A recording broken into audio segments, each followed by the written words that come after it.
Well, something really dumb happened in my last, or one of my cringe videos.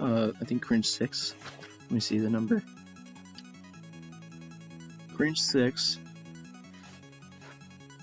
The vast majority of the video, my microphone was muted for no good reason. I looked at it and it muted at the exact moment that the train made a sound in the background.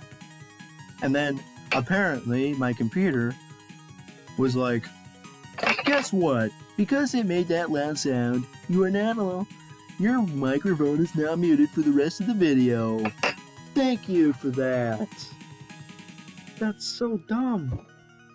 Now I'm afraid that every time a train or loud noise comes by, it's gonna mute my microphone. Epic! Great product you have. Whatever problem it is, if it's my laptop or if it's OBS, whatever. Great job. You've done a great job. I have no idea what you're trying to prevent, but it's not helping me right now, so now this is so frustrating. So whenever a train goes by now, I'm gonna just restart the video because I'm not taking any chances. It's just so stupid. All these stupid problems. Oh no, is a train going by or is that far away? Well, there is a weird noise in the background, but watch it do it. Watch it meet the microphone. Now I'm distracted again. Here I go. More distractions. Even more distractions. Oh crap, is that another train? Don't you dare mute my mic. If it makes like a loud honking noise, I'm gonna restart the video. And just have to upload like 5 billion videos, dude. This is ridiculous. Okay. We've already actually gotten through quite a few of these pages here. World-class performance. Feels weird to go back to this now. World-class performance.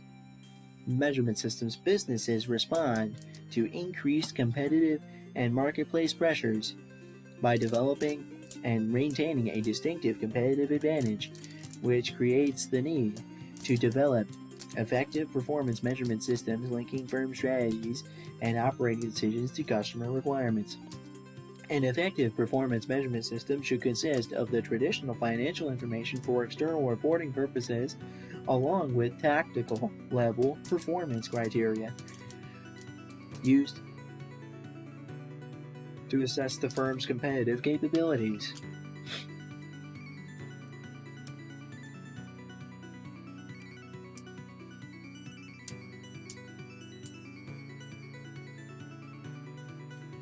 Used to assess the firm's competitive capabilities while directing its efforts to attain other desired capabilities.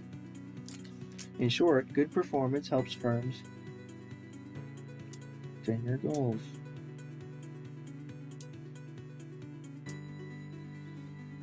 Also, you know what? I'm going to give you an update because apparently most of that one video is gone now.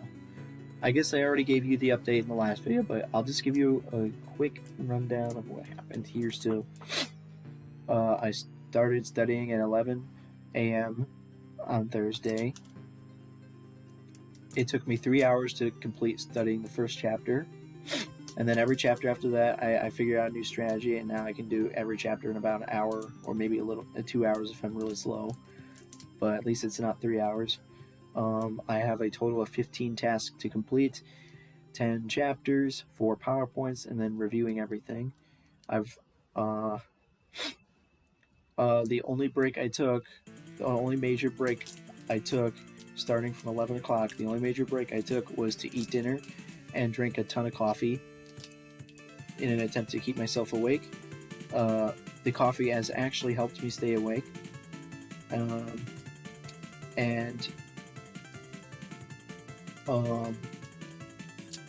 Bringing it up to the present, it's now 12:57 a.m.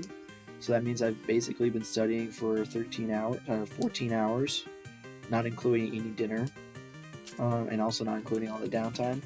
The total amount of time I spent studying on Thursday was 8 hours and 16 minutes, and all the other time was just downtime and random crap.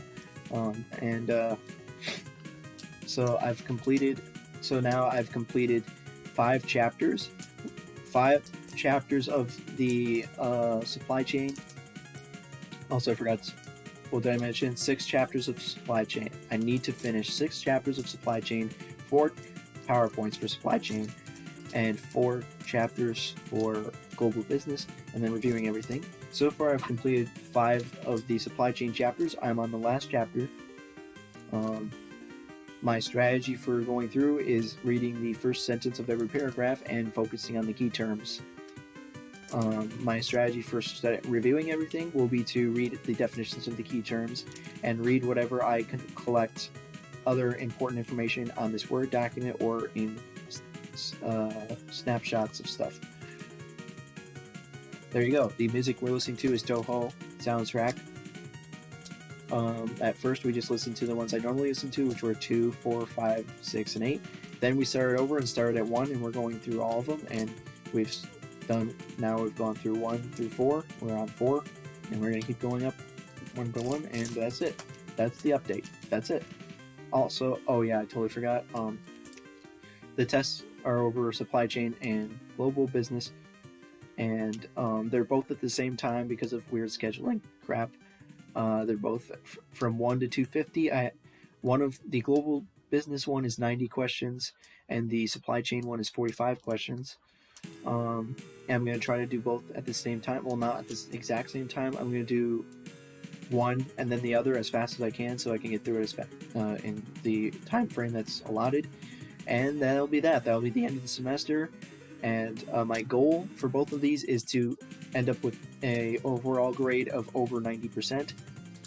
The highest grade I can get in either of these classes is like 92 to 93%. Well, one of them is 91% and one of them is 93%. And the lowest possible grade I can get is 80% in global business and 70% in supply chain. And that's, so yep, the goal is to get over 90% with these tests. The supply chain test is, I'm nervous the mic is not picking my voice. Man, a stinking problem. The supply chain test is not open book, so I have to memorize all the information. The global business test is open book and it's online book, so I can easily do Control F to find information. Those are the circumstances. It is now 1 in the morning. I expect to stay up all night finishing the studying. Alright, I have finished with the update. Time to go back to studying. Hopefully it picked up my stinking voice, dude, because I'm really frustrated with that. Also, another problem I've been having is that the longer I record, the laggier my computer gets, so then I have to restart my computer after like 2 or 3 hours. Epic. Time to go back to studying. Man, I'm now really paranoid about the fact that it might not pick up my voice, because if you didn't already tell, in the Cringe 6 video, the train made a loud noise, and then the computer decided to turn off my microphone. Thank you. Okay, time to go back. I think that's all the information I need. I guess the only other information there is that I took 3 other finals already. There was economics on Monday, and then on Tuesday there was financial accounting and leadership and management. I did decently on all those exams. Ended up with over 90% in every class, and we're good there. Okay, time to go back.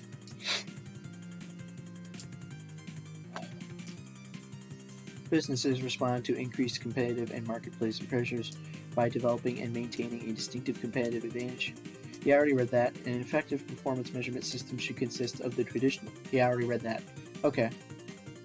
Also, this chapter is very short, so I really like it, how it's really short. Developing world-class performance measures. Oh yeah, note. Extra bonus fact. It's probably very obvious, but in case you couldn't already tell, I basically did no studying at all for any of this stuff until now. Like, I didn't really even pay much attention in the lectures. I sat through the lectures while cubing, and some of the information probably went to my brain, but a lot of it didn't, so that's that for this. For supply chain, at least. For global, there is no lectures because it's asynchronous. But yeah, basically, I didn't do any studying for either of this beforehand. So I'm literally reading. That's why I'm reading 10 chapters of material before a test. Developing world-class performance measures.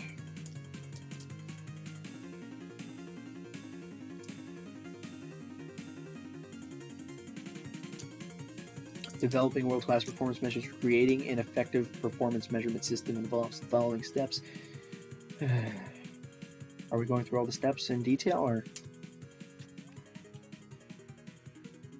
is this just it? Identify the firm's strategic objectives. Develop an understanding of each functional area's set of requirements for achieving the strategic objectives. Oh, that was it for Toho 4. Keep getting distracted. Toho 5 next.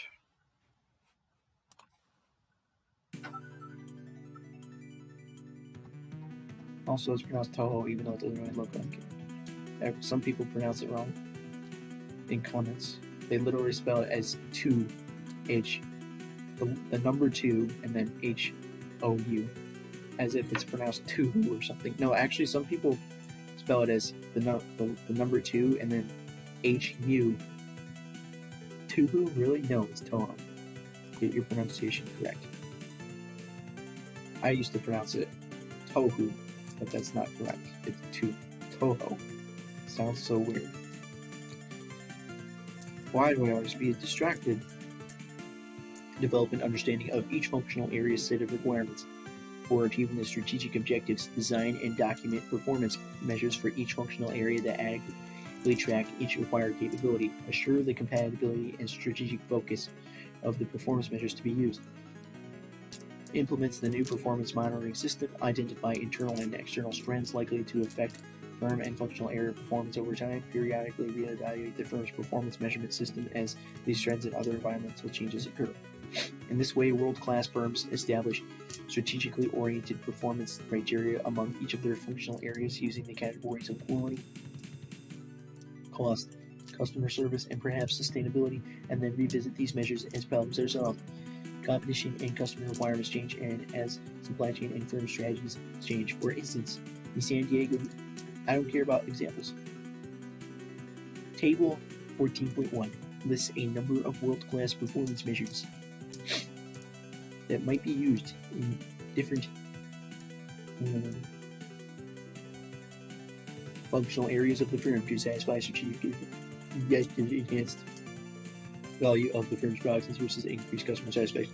Okay. Number of defects per unit produced, number of product returns, number of warranty claims, number of suppliers, lead time, number of work centers using statistical process control, cost, scrap or spoilers losses per work center, average inventory turnover, average staff time, customer service, flexibility, average number of labor skills, average production lot size, tons of stuff. Okay. Supply chain performance measurement systems. Less than 10 pages left until we're done with this textbook forever. Not really forever because I have to review it, but still. Performance measurement systems. Performance. Yeah. Wow, I'm getting through this very slowly. Dang. Keep getting distracted by crap. I keep saying crap. Performance measurement systems for supply chains must effectively link supply chain trading partners to achieve breakthrough performance in satisfying end users. While challenging to implement, the best managed supply chains are indeed pulling it off. Yay! Supply chain environmental performance. Is it still recording? And is it still recording my microphone? I guess one test is to look at the bar. And yes, it shows that my voice is going, so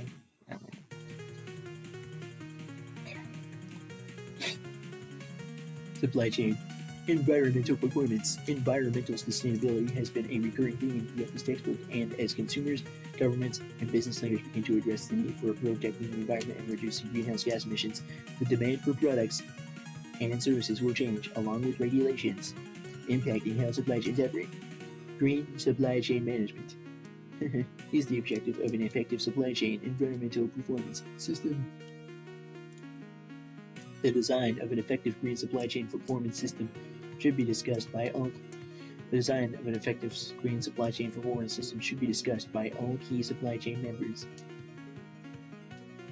Can't believe we have literally 12 hours left. Oh my gosh. Exactly 12 hours left.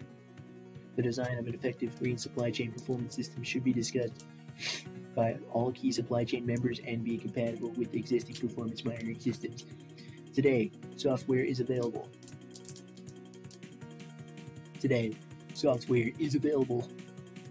That enables companies to analyze the carbon footprints of their supply chains and then evaluate design configurations and various options for reducing total carbon emissions. To achieve the type of performance alluded to in this chapter, specific measures must be adopted by supply chain trading partners such that performance can be further aligned with supply chain objectives and others. Total supply chain management costs. Supply chain cash to cash cycle time. Total supply chain management costs. The cost to process orders, purchase materials, purchase energy, comply with the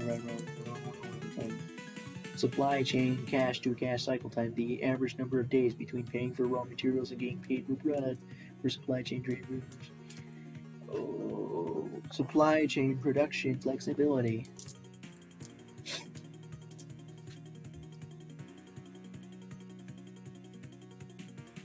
Supply chain production flexibility. The average time required for supply chain members to provide unplanned, sustainable 20% increase in production. Supply chain delivery performance. The average percentage of orders for supply chain members that are filled on or before the requested delivery date. Oh my gosh, even more. How many more of these? Supply chain perfect order fulfillment performance. Supply chain e-business performance. Supply chain environmental performance. Okay. When combined with the world-class performance measures of Table 14.1, the measures shown above can help trading partners align themselves with supply chain strategies, creating competencies that lead to dominant positions. In their markets.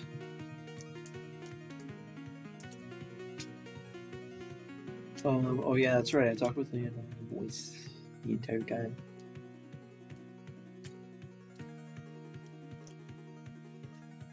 The balanced scorecard.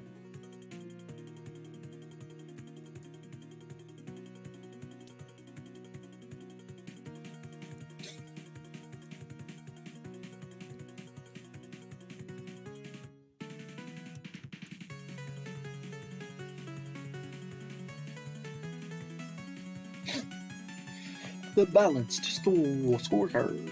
The balanced scorecard approach to performance measurement was developed in 1992 by Robert Kaplan, Dr. Robert Kaplan, and David Norton, and representatives from a number of companies. The balanced scorecard approach as a way to align an organization's performance measures with the strategic plans and goals, also referred to as simply scorecarding. The balanced scorecard has become a widely used model, with some 80% of large U.S. businesses either using or having previously used it, and a smaller but growing percentage of European businesses. I ran out of breath. There are some indications, though, that scorecard. What is it called? Balanced scorecard.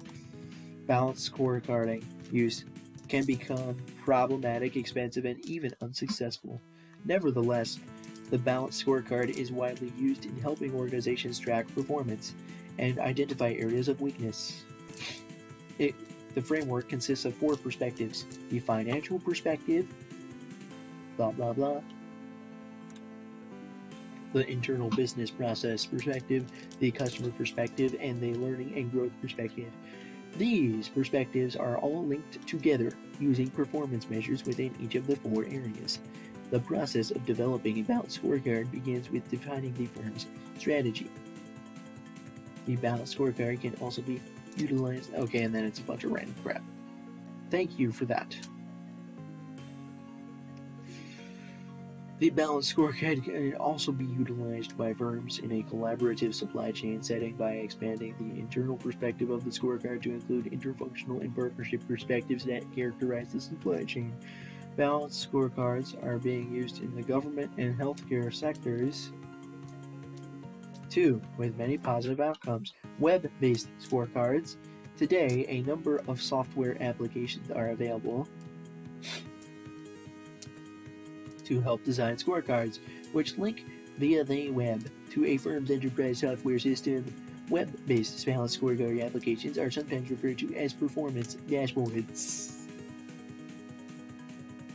Virtually all accounting applications, for example, provide balanced scorecard capabilities, including applications offered by Microsoft, blah, blah, blah, blah, blah, SAP, IBM, and Oracle. The score model. Ooh, the score model. What even is the score? One of the more recognized methods for integrating supply chains and measuring performance is use of the supply chain operations reference. The supply chain operations reference model developed in 1996. The score model. To integrate the operations.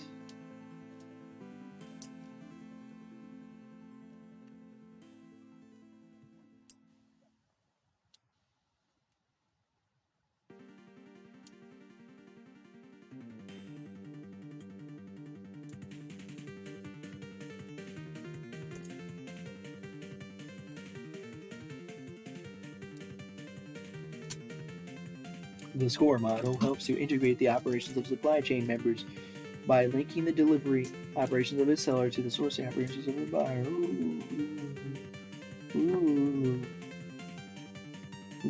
My goodness, the score model is used as a supply chain management diagnostic, benchmarking, and process improvement tool by manufacturing and service firms in a variety of industries around the globe.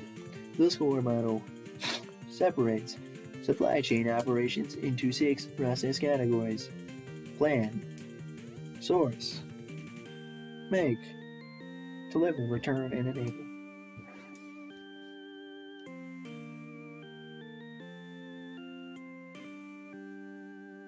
You know what?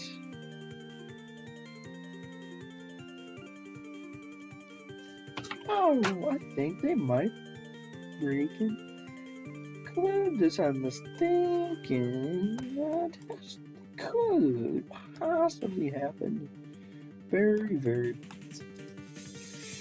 Ooh, yes. The score model also uses 5 categories of performance attributes as shown in table. Nice one. The score model is designed to enable effective communication, performance measurement, and integration of processes between supply chain members. ScoreMark is one of the newest tools of the which allows member firms to benchmark performance against peer companies using a benchmarking portal. Just think a website. Members have access to confidential market information. Companies generally use score-based benchmarking. 2. Set reasonable performance goals. Based on the score model, calculate performance gaps against a global database and develop company-specific roadmaps. Where supply chain capacity, this has greatly reduced the time normally taken by firms to perform a benchmarking study from months to weeks and in some cases days. The ScoreMark portal removes cost barriers for members to obtain accurate and timely benchmark performance.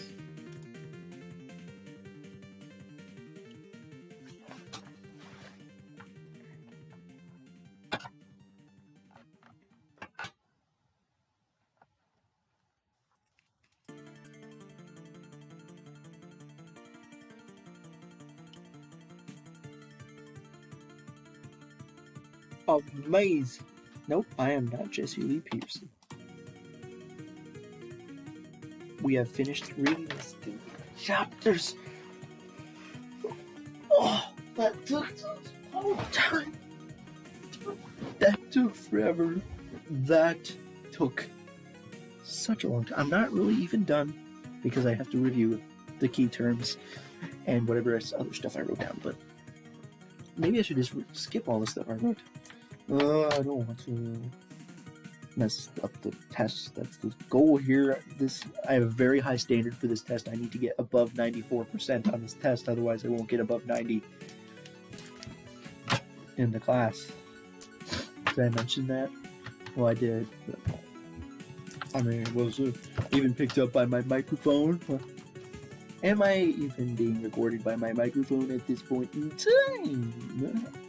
Who knows, dude? Who knows? I mean, this bar keeps moving. So I guess I'll just assume that it is recording my voice. So anyways, I have finished the 6 chapters from the textbook. 6 stinking chapters. We are 4/10 of the way there. We are 40% done with things. 40%.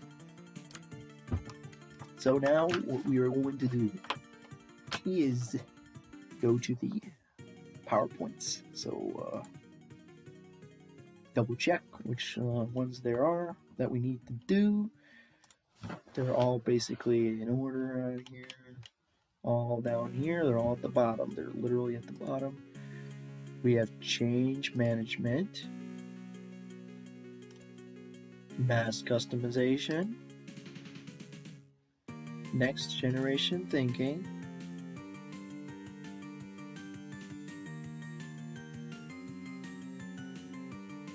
IoT. Yep. That's that. 4 PowerPoints. This is going to be very interesting.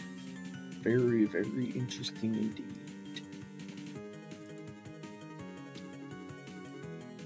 28 slides. But the slides are not like full pages worth of stuff, so it's not that bad, right?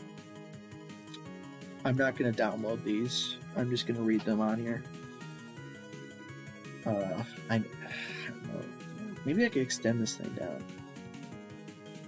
Oh, it's dumb. Well, let me do that. Maybe I should download it. No, I think I'll just leave it like this. I know it kind of sucks. Oh my god, this sucks. You can't even see the full page. I could make it full screen. But then I won't be able to see my timer.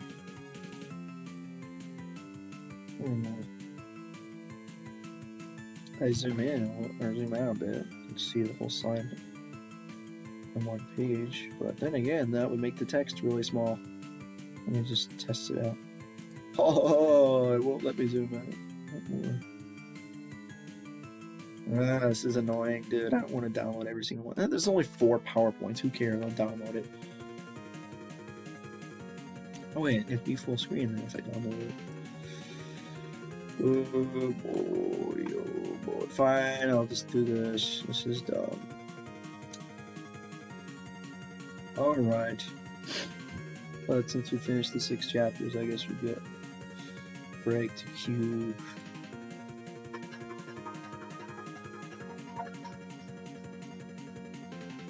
As you may have noticed, actually I did write some stuff down for chapter 14. I wonder if I'm going to even write anything down for the PowerPoints. Stuff is going to be like, oh yeah, we have to watch a video too. I bet my video is going to get copyright striked if I watch it on the video. So I won't even be able to watch it on my video on this. Oh my gosh. Let's see what the video is that she wanted us to watch.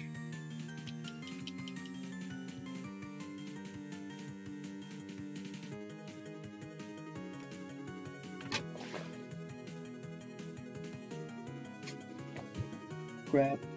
No. How long?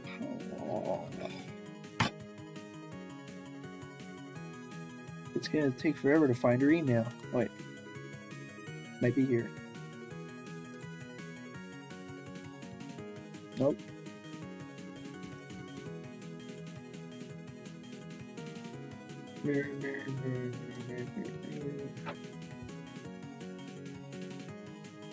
IoT. It is the last slide. What is IoT and why should we care? 16-minute stinking TED Talk. Well, it's 16 minutes, not that long. Whatever. There will be one question taken from the video, so just pay attention to the video. Okay. It's the last slide of the last PowerPoint. What is Internet of Things and why should we care? That's that. Okay. Good. Got that. That's all we need to know. I guess I'll just go to the bathroom.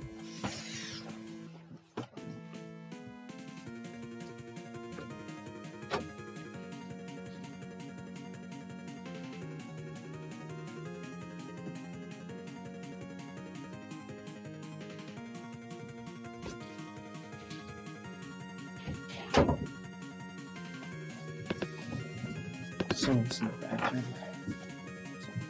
I don't feel like going downstairs. Just gonna. Dang it. Thank you so much. I wonder, we will figure out quickly how easy these PowerPoints will be. I honestly don't know. I think, pretty sure they're gonna be easier than the textbook chapters. They should be pretty easy compared to the textbook chapters, but could be kind of annoying.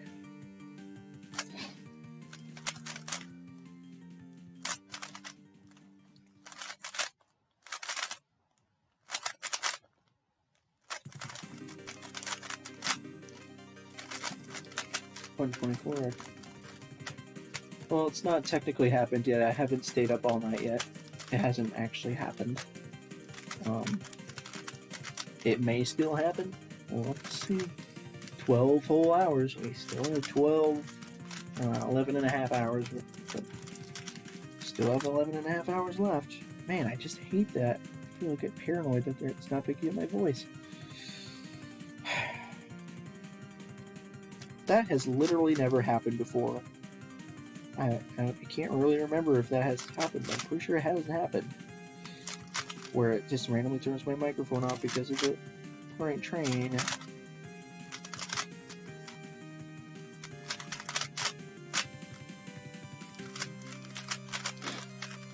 That's so dumb. Last solve.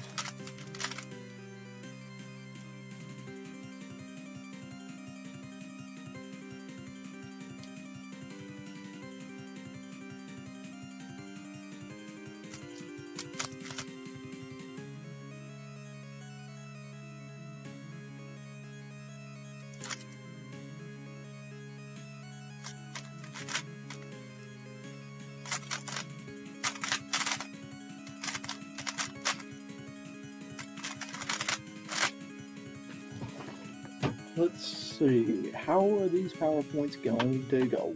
Oh, if I only been record. Oh, that's right, because I had to stop the video that one time. Also, then we have to read in a very annoying format because this sucks.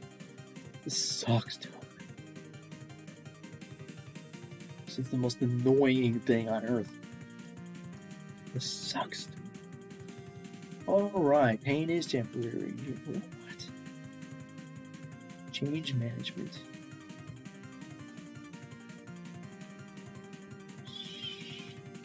What the heck? 8 stages of change. It's like the 8 stages of grief.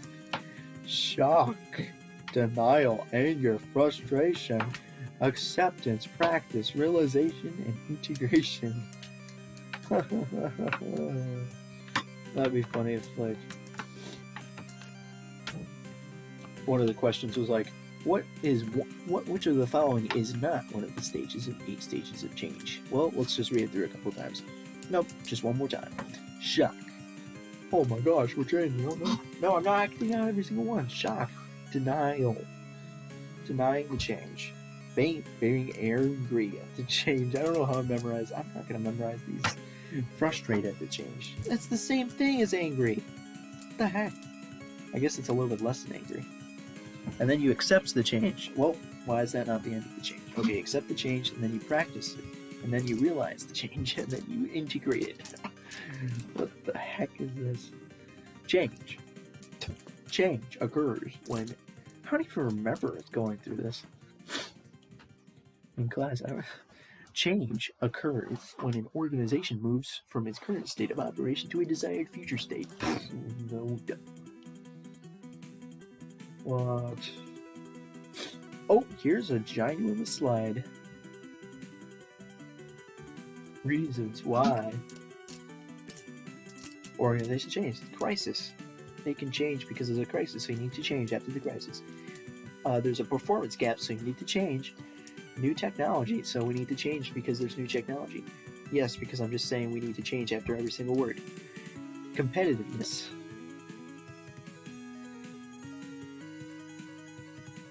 Competitive. We're not being competitive enough. We need to change.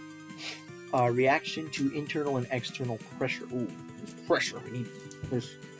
What am I doing? I'm just trying to get this in my brain or something. Like, mergers and acquisitions require change, yes. Change for the sake of change. What? Well, we're just gonna change because we want to change. Yep, that is true. I think we need change because change is good.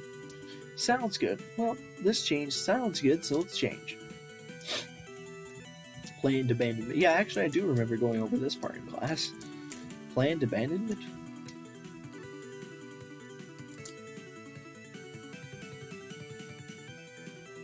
Abandoning to client for subsidiaries and allocating resources, innovation, and new opportunities. What organizations can change? They can change their mission, their vision, and strategy. They can change their technology. They can change their human behavioral changes. They can make human behavioral changes. They can change designs. They can change their organizational structure. They can change their organizational culture. The changing nature of organizations, work, and workplace. Creating the lean machine. Changes in organizational structure and relationships. Adopting lean principles.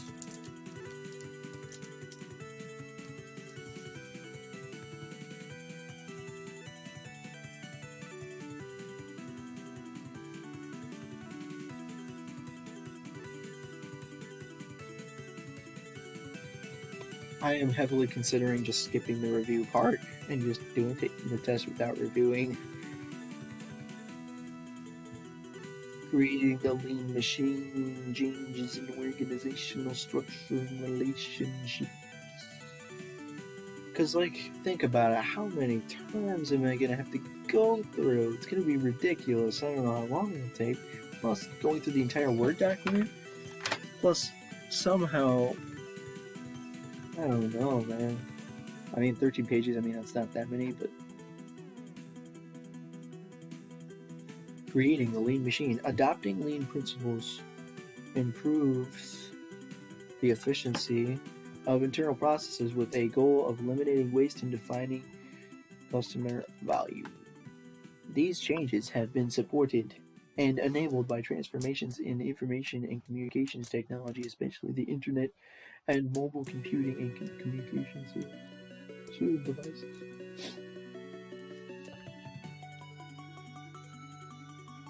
I hate this tiny screen.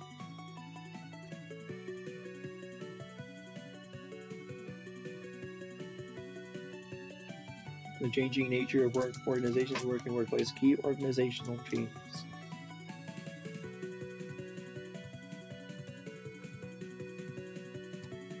Oh. Why is it so sensitive? This thinking scroll thing is sensitive. Key organizational changes include reduced hierarchical structure, blurred boundaries,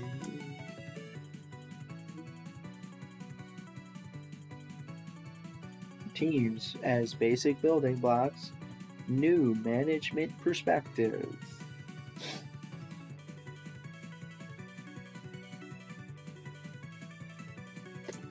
Continuous change, continuous cycles of reflection. The changing nature of organizations' work and workflows. Imagine you went to sleep and woke up with a workday in 1960. How different is your work life today compared to what was 40 years ago? Clearly, there would not be a Starbucks in every corner or a cell phone in every pocket. But what else has changed and why? In today's world, the structure, content, and process.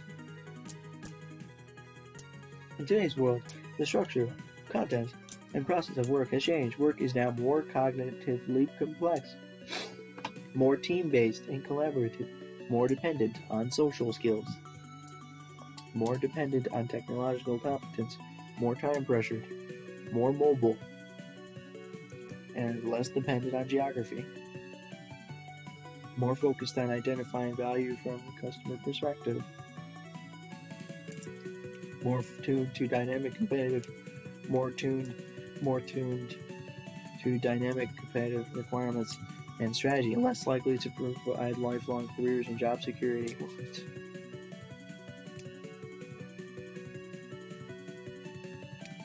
Continually reorganizing to maintain or gain competitive advantage.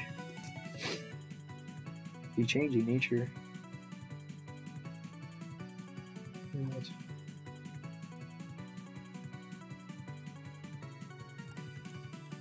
I want to see this so I know how many pages I have left.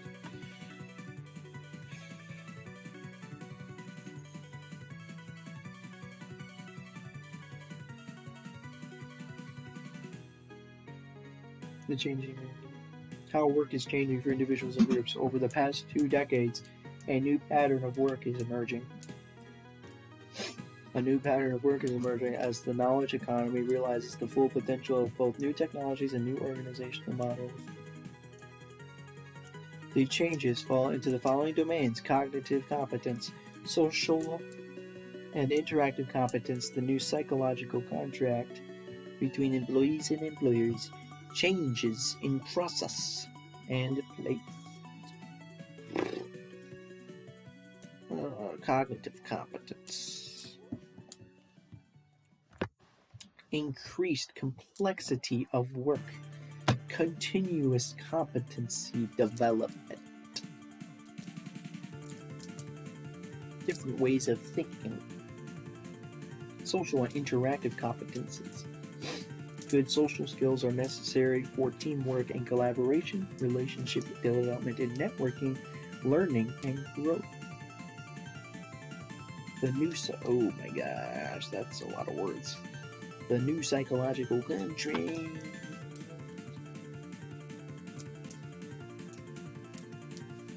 As work changes, so does the nature of relationships.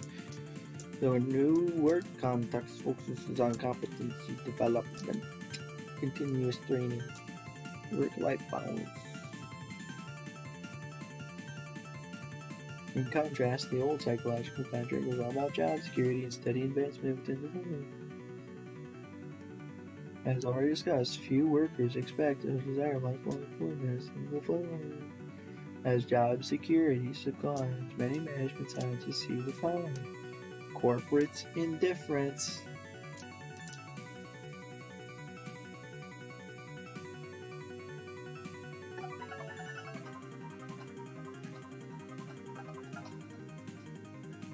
reduced loyalty and commitment, increased time burdens, flexible work arrangements do not keep up with employee production, changes in process and place, greater use of dispersed work groups, often global, increased use of video conferencing, computer-based team tools, more reliance on conference calls, greater need for mobile technological supports for meeting rooms, use of facilities beyond normal working hours, expansion of the workday to accommodate geographically dispersed meetings, loss of opportunity to develop trust through face-to-face interaction. more difficulty managing and coordinating,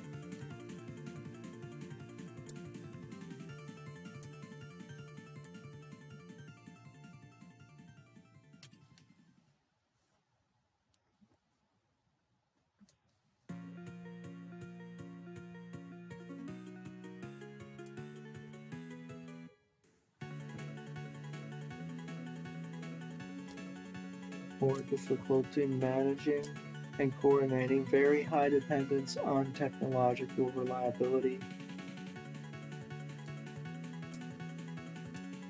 very high dependence on technological reliability. Changes in process in place, continual reorganization and restructuring, flexible infrastructure to support rapid reconfiguration, mobile furnishings, potential for reduced ergonomic effectiveness. What does this stuff even mean?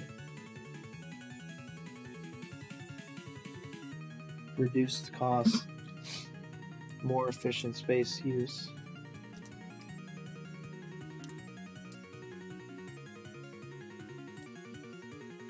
Shared or unassigned workspaces, centralized filing system, reduced workstation size.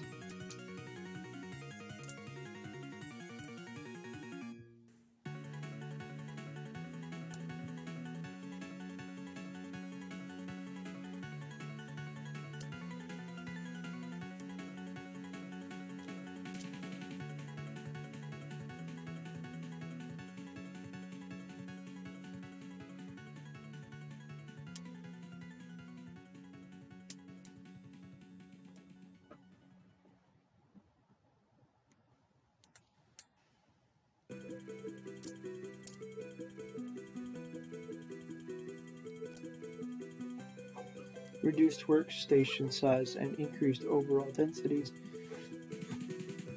greater overall spatial variety to enable different kinds of work to be accommodated at the same time.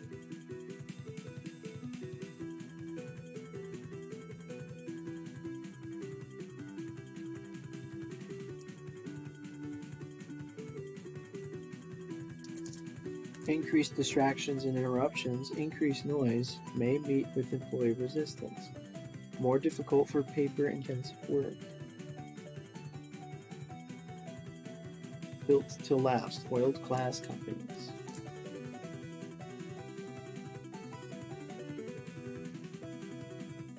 Two researchers, James Collins and Jerry Porras, out of Stanford University, researched and listed a total of 18 companies they identified as visionary. They defined a visionary company as one that is a premier institution in its industry, is widely admired by knowledgeable business people, made an imprint on the world, had multiple generations of CEOs, had multiple product service life cycles, and was founded before 1950.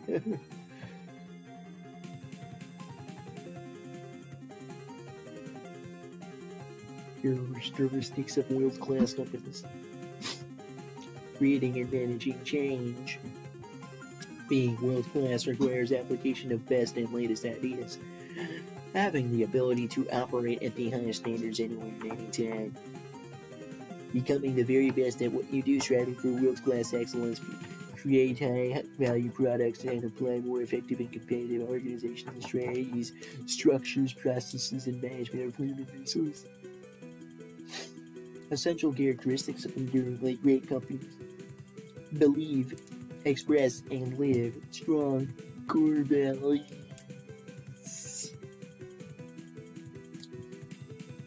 They believe, express. They believe, express, and live strong core values. They are driven by stretch goals. Oh, crap. I thought stretch goals were bad. Dang it.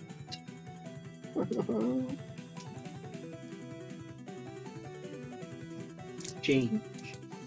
continuously driven for progress via adaptability, experimentation, trial and error, entrepreneurial thinking, and fast thinking turnaround. Don't focus on beating the competition, focus on beating themselves.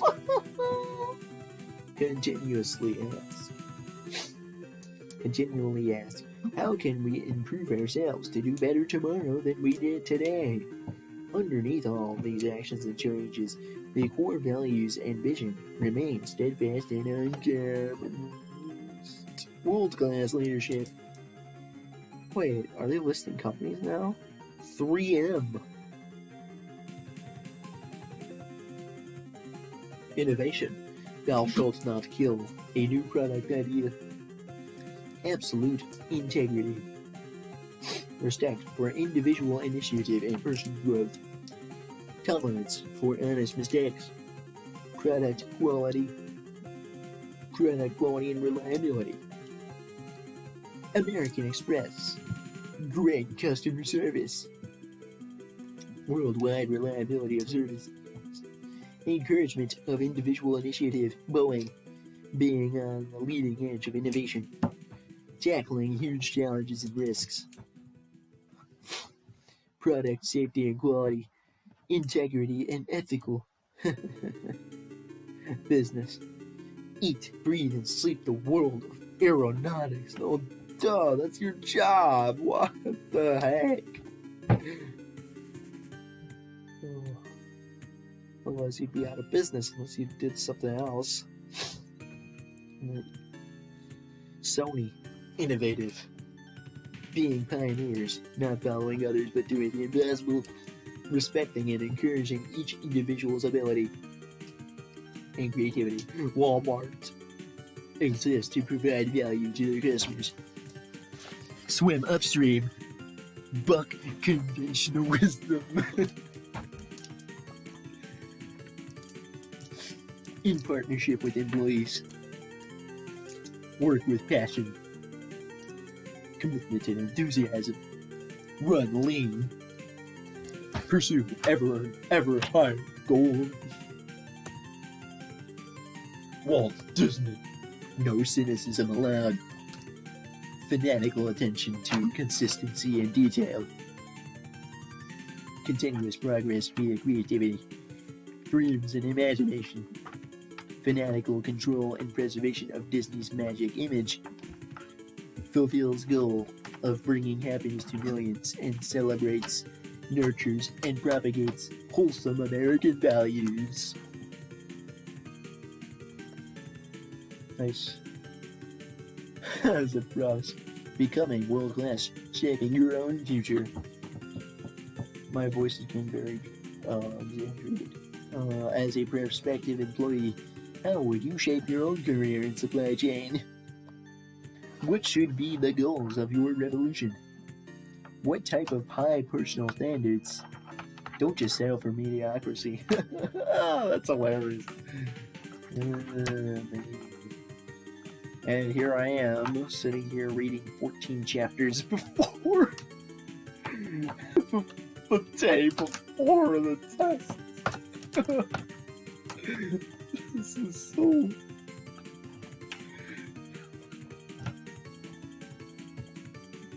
Think about how, not just to meet expectations, but to exceed them. How will you break free of constraints that are unimportant, arbitrary or imagined, and seize opportunities instead of letting them pass by? Aliens for dinner. You are aliens observing a human dinner party. Your task is to point out weird human social norms. What does this even have to do with the chapter? Why do humans knock their glasses together to celebrate? Why do humans enjoy the taste of poisonous alcohol? What is this? Is the most random. Takeaway. Just because something is accepted, it does not mean it is the best or only way of doing something. One should always cultivate an open mind during change. Cultural traditions dictate social rules and change throughout history. What? Social rules and rules? What? change management tools. Dude, what the heck? No. No. No, wrong scroll wheel. No, this. Oh crap! No, I want this scroll wheel. The other scroll wheel. No, dude. I need the other scroll wheel. Okay. Here we go. No. Okay, fine. We're on the last slide anyway. I'm stupid. All right, change management. Can do company. Your task is to design a candy bar for dogs. Oh, this is actually a literal group project. This is so similar to a group project we had to do in marketing. We had to design a candy bar for our marketing class. Anyways, design a candy bar for dogs. Group 1 will be the design department. Group 2 will be the marketing department, and Group 3 will be the retailer. At different points in the yeah, this is not even relevant.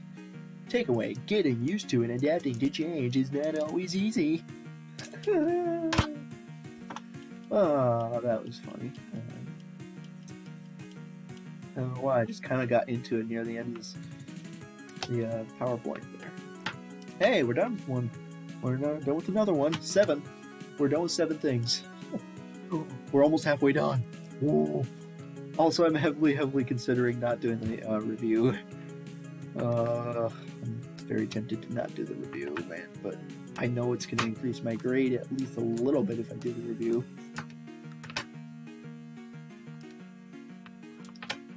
Oh, I have to do the review.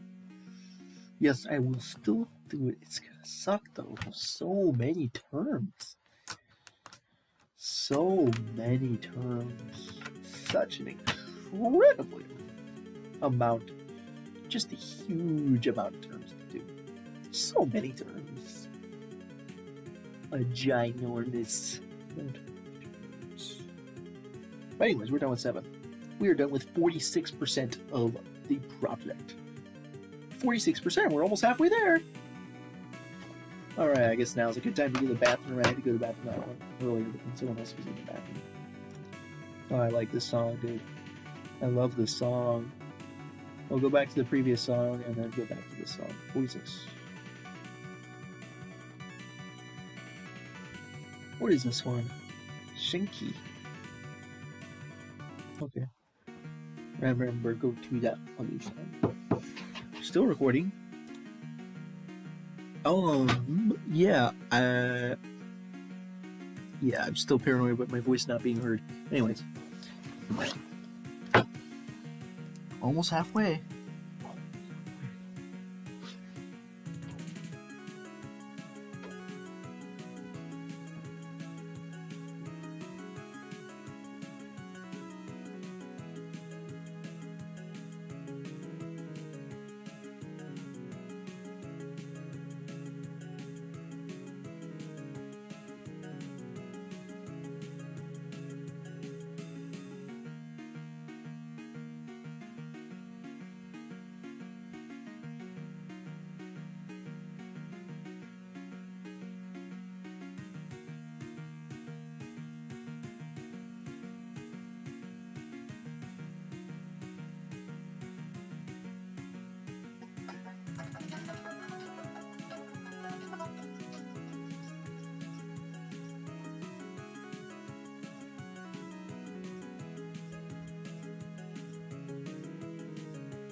I don't know if someone's still in the bathroom. The light's on. The door is mostly closed. Feels a little weird. Anyways.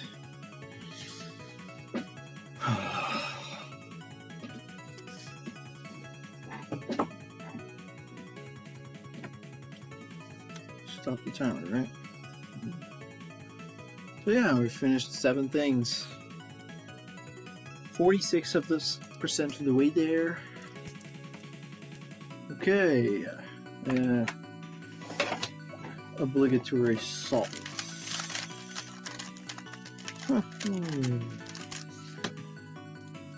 You get to, this is what I like to do when I'm procrastinating.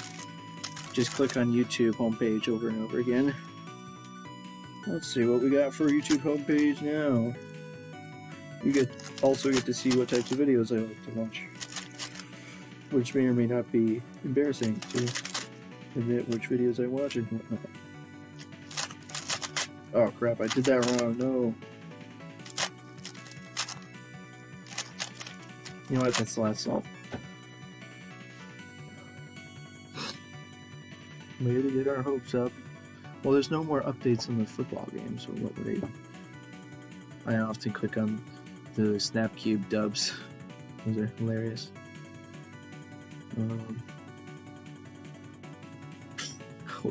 Alex Jones, I like my neighbors. Oh crap, what if I get demonetized for saying that?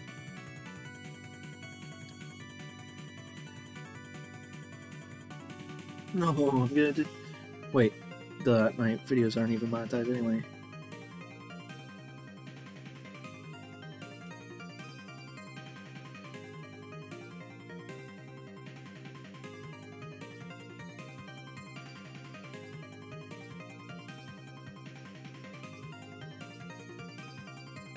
Yeah, there's that much interesting. I'd have to keep refreshing YouTube. Anyways, that's what it looks like when I refresh YouTube. I just go like this. Ooh, let's see, what do we got here? Ooh, what video should I watch? Oh, I didn't know they made a trailer for this. Huh. The heck? They made a trailer. It didn't even get that many views. It's actually Ryan. I'm gonna get copyright strikes if I click that thing. I watched the entire Office series 3 times.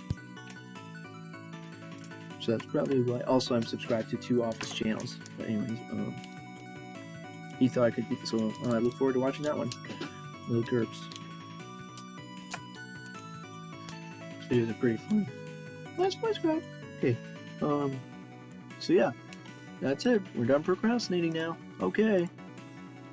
Oh gosh. I'm gonna have to upload 2 more videos at once. 2 videos at once. I'm gonna have to upload this one and this one. Because this one I noticed that my voice was gone for most of it. Gosh dang it. Okay, time to go to the next one. Oh my gosh, we just started. Wow, we're going.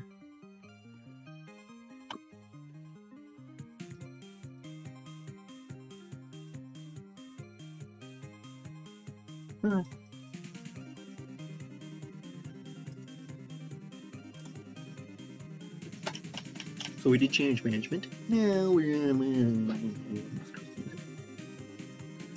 mass customizing. How many slides? 31. No, shift from mass produced to mass customized. Good one. That's a funny one right there. Oh my. Oh, you can customize the stuff that you get put there? Oh, that's funny. Okay. Have you ever walked into a resale store and walked out because you cannot find a product to fit your needs? Yes, this Dell computer sucks. For the past century.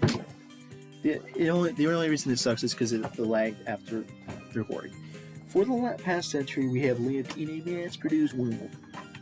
Retailers premise having the right size range of mass-produced goods to satisfy all customers. Consumers have no say in the product offered to them. Retailers incurred excess inventory and high markdowns.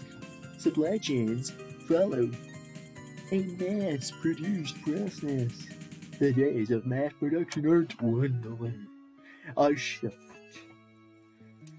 to a mass customized marketplace is on the horizon.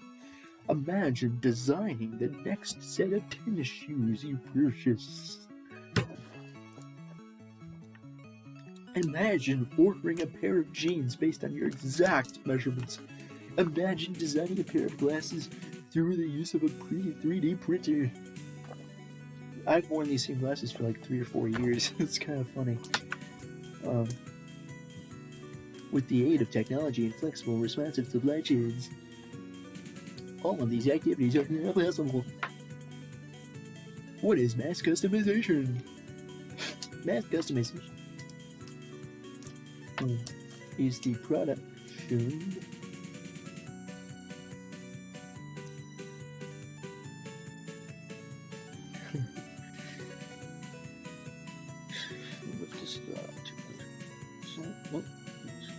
mass customization is the production of personalized or custom-tailored goods or services to meet consumers' diverse and changing needs. It's the personalized or custom-tailored goods or services to meet at near mass production prices, enabled by technologies such as computerization, internet, and lean production. It is the ultimate stage in market segmentation where every customer can have exactly what he or she wants. The goal of mass customization will be to provide products at the same speed, volume, cost, and quality as a standard mass-produced product. Manufacturing offers customization-oriented production that is less concerned with productivity and efficiency, and more can focus on agility and responsiveness to each customer's specific order. Allows manufacturers new opportunities to differentiate their products and claim customers that won't settle for one-size-fits-all. Technology trends will make it easier for manufacturers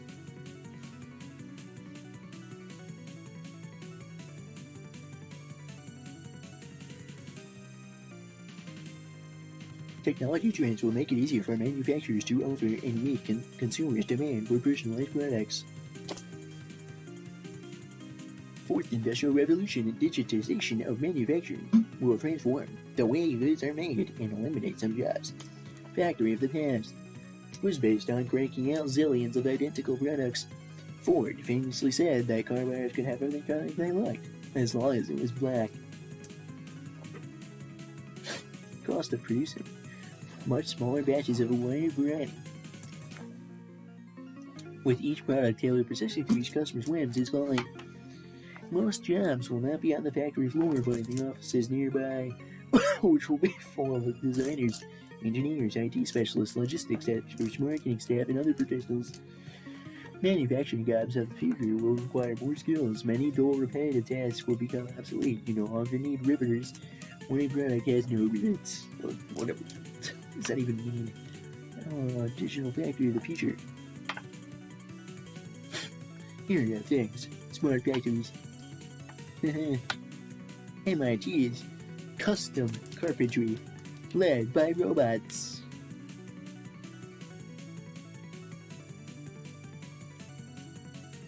An effort to minimize injury and let carpenters focus on design and other big picture tasks. A team from MIT's Computer Science and Artificial Intelligence Laboratory has created AutoSaw.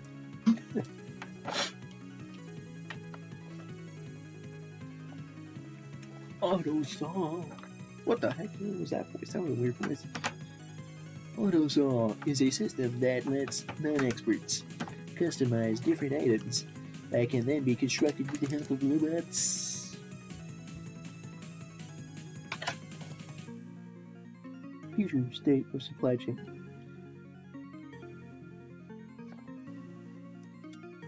Just in time. Inventory levels will keep inventories in the supply chain lean, allowing only enough inventory in the supply chain to meet those specific customer needs. Predictive analysis, data mining, will help to forecast consumer behavior, spending habits, flexible and agile processes.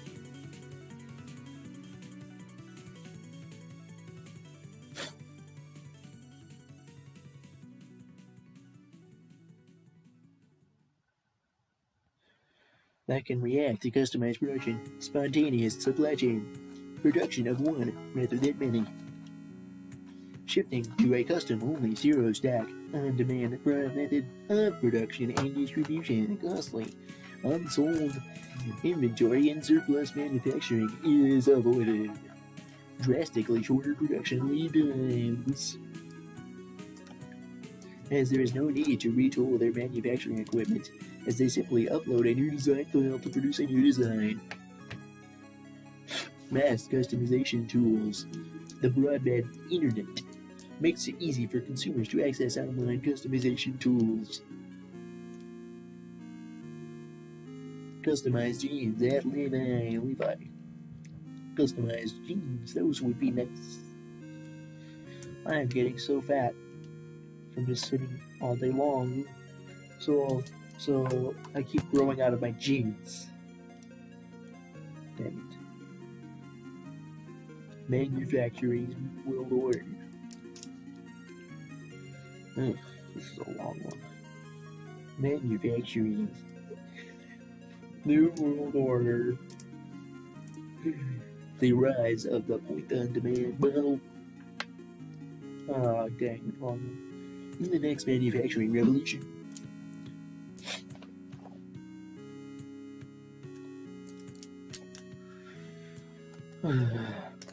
Spurred on by technologies that reinvent the way a factory can create products, such as 3D printing and robotics, companies will also need to rethink what they make and where they make it. Products will come off the assembly line in small, highly customized batches within the next 5 to 10 years. Manufacturers in all industries will find themselves in a race to efficiently produce products at the point of demand. That is where their customers are.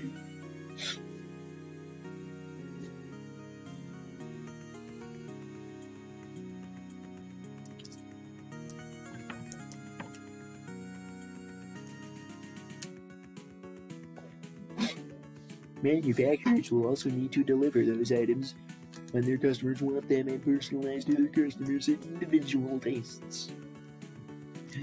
They will have to make strategic choices to stay competitive. Investing in technology that allows them to continually analyze data about their customers' preferences and buying habits so they can adapt quickly to changes in market conditions. Factories will be smaller, operating with minimal lead times and shorter value chains. The supply chain will be simplified and shortened, and the distance separating the manufacturer from its customers will be sharply reduced. Will retailers be left out of the equation? Manufacturing's new world order. The rise of the point-on-demand model. Although technology will enable this new manufacturing model, customers will compel its adoption. Nimble manufacturers will reap significant gains from this point-on-demand model, as their supply systems become more responsive and as local customer demand becomes less of a guessing game. Inventory inefficiencies and the carrying costs of having to warehouse products with bulk will decline. The expense of supply chain management and production planning will drop as well. Factory of the future. People are key. When asked about the role of human labor in his factory of the future, over 75% of manufacturing executives said that people will be at the center of the automated factory. The reason is essentially tied to the end purpose, which is mass customization. With so much invested technology to enable high quality, low unit volume production at high speed, manufacturers are increasingly demanding superior human decision-making ability in the factory. Factory of the future. Reshoring.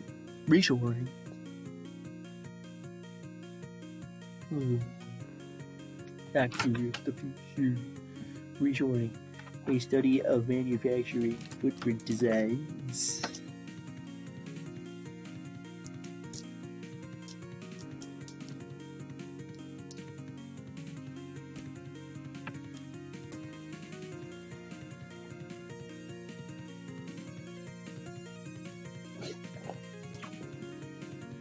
Found that 57% of 324 executives surveyed were planning to reshore at least some of their manufacturing work. Examples like General Electric and Mattel in the United States.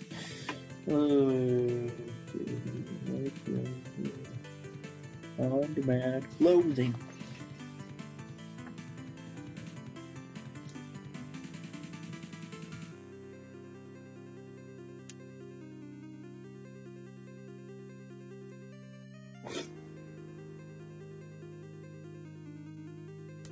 On-demand clothing. Less inventory, less markdowns. Satisfy customers. In April 2017, Amazon.com was awarded a patent for an on-demand apparel manufacturing system to create custom-made clothing to precise fit and specifications of customers. The idea is to turn around a made-to-order shirt, a jacket, dress, or pants in 5 days. It's largely viewed as a way for Amazon to grow its share of the fashion retail market. On-demand clothing, a computing device, would collect orders and organize them according to how they could be most efficiently produced by aggregating orders from various geographic locations and coordinating apparel assembly processes at a large scale. The networked environment provides new ways to increase efficiency in apparel manufacturing. Rather than manufacturing stock, styles, and sizes, the packaging system would let you choose a style, select materials and colors. You would then either enter your exact current measurement to an online procedure with all the necessary information. The order would be processed by various computer-driven systems at the fabrication plant closest to the shipping destination for same-day or next-day delivery.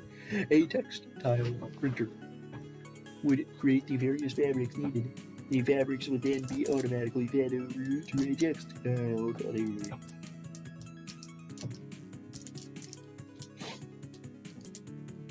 which would cut out pieces from the sheets of fabric to be assembled into the finished garments. Scammers would monitor the process, and an image analyzer could spot if anything went wrong, such as textiles munching, stretching, or being cut incorrectly.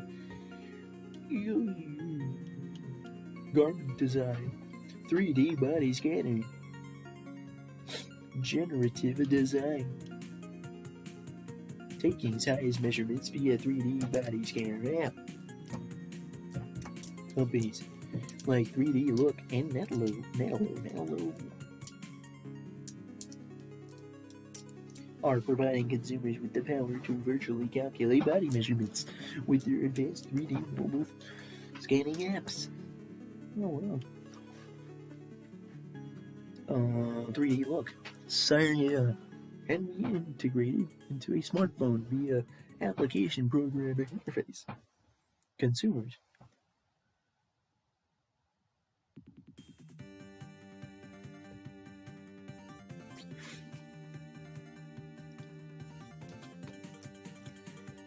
then take 2 pictures of themselves with their smartphone camera to trigger the body scanning technology. Next, what does that even stand for? We don't even know, dude. Evaluates the photos to determine body measurements, body shape, and size of consumers, and results can be filed to ensure that shoppers' next e-commerce experience is more personalized and that they pick slightly more accurate. Taking size measurements via 3D body scanner app. Hello. Available on Apple's App Store. Nelo is a free app that lets consumers scan their bodies, view and interact with 3D renditions of themselves, and have their measurements automatically calculated. After changing into tight clothes, consumers place their smartphone cameras at hip height on a piece of furniture. Then they place a small object on the floor. Use that to get everything aligned. Consumers position the iPhone according to where the small object is on the ground. Once that's done, the user stands back and rotates to scan all angles of their body, and adjustments can be made.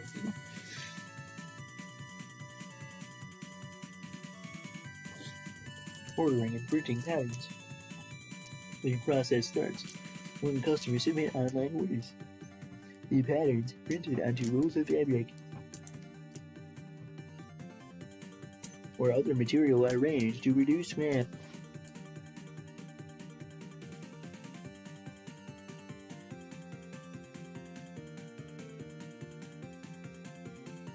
Cutting pieces, cutting pieces, cutting pieces, cutting pieces, cutting pieces, cutting pieces, cutting pieces, cutting pieces, cutting pieces.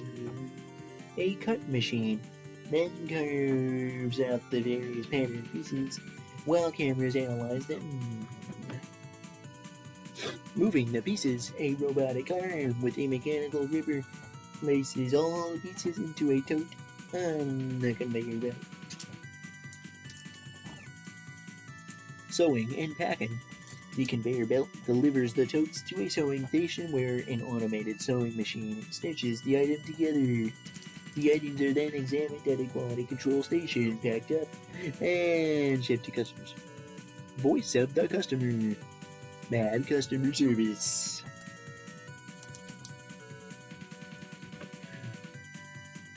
VOC. I don't even know what that stands for. VOC is a term describes your customer's feedback. Is it voice of customer? Oh, dum. Voice of the customer.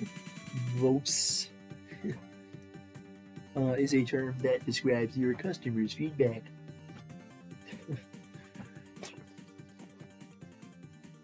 About their experiences with and expectations for your products and services. Actively listening to and acting on customer expectations. VOC. Voice of the customer helps businesses hone their product and service into so what, and will continue to invest time and money into. Okay, we have finished 5. Time for 6.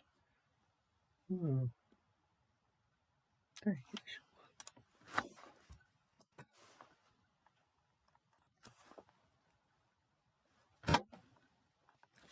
Yeah, 6. I like 6. It's my favorite now. Zappos. Who is doing it right? Voice of customer. Zappos. I did a research thing on Zappos. When it comes to creating great experiences, Zappos, that's my chair, says that the number one tool any company can use is listening. Backing this up with action, they respond to every single customer inquiry. Whether it's via phone, email, voice chat, Twitter, chat, Facebook, Zappos, blog, etc., many of their improvements are inspired by customer feedback. Apple listening to customers is more than lip service. Apple CEO Tim Cook. Huh? Oh, I'm stupid. I thought it was Amazon. Okay. Apple. CEO Tim Cook reads and sometimes responds to up to 100 customer emails every single day.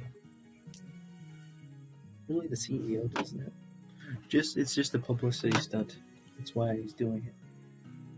It literally earns them money to show that the CEO reads customer emails, because people are like, "Wow, he's doing a good job. He's more personable or something. Yay! Oh, whoops, it's your trick." Amazon. All departments at Amazon are completely data-driven.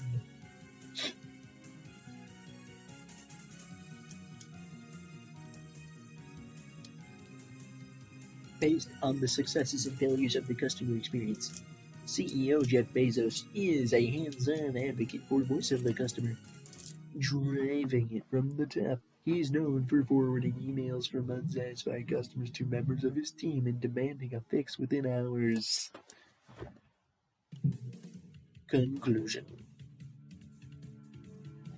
Today's customer demands choice and a product that meets his own needs. No longer does one size fits all. Customers expect it their way and are willing to pay for it.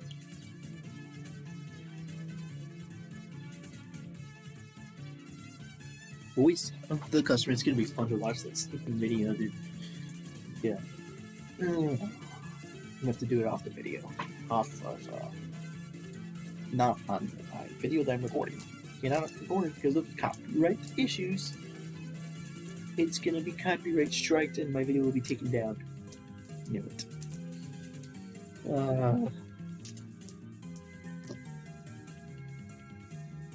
I actually had that happen before.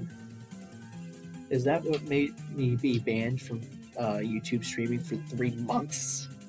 Can't remember what exactly did it, but it was something like that happened. Voice of the customer. Identify a company that embodies. Oh, voice of the customer.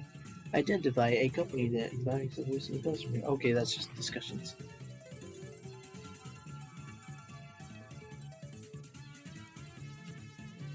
We're over halfway done now.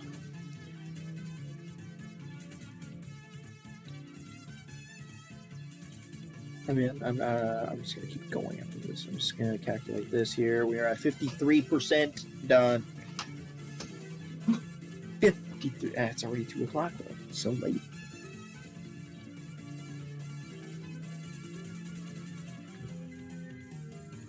There's nothing to check.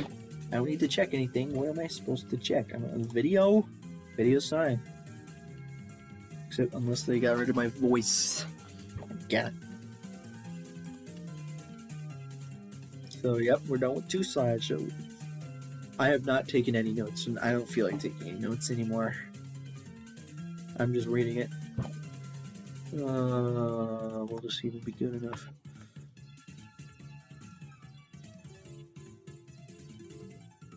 There's so much stuff. Why would I bother, like, you know...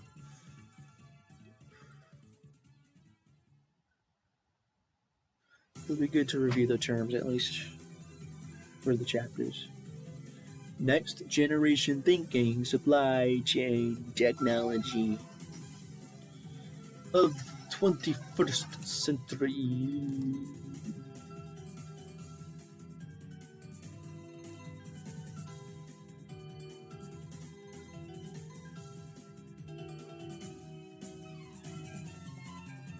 $16, hey, shorter.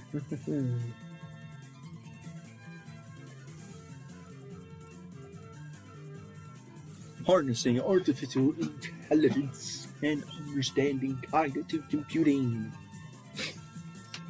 Artificial intelligence, the idea that a computer can mimic and learn like a human mind.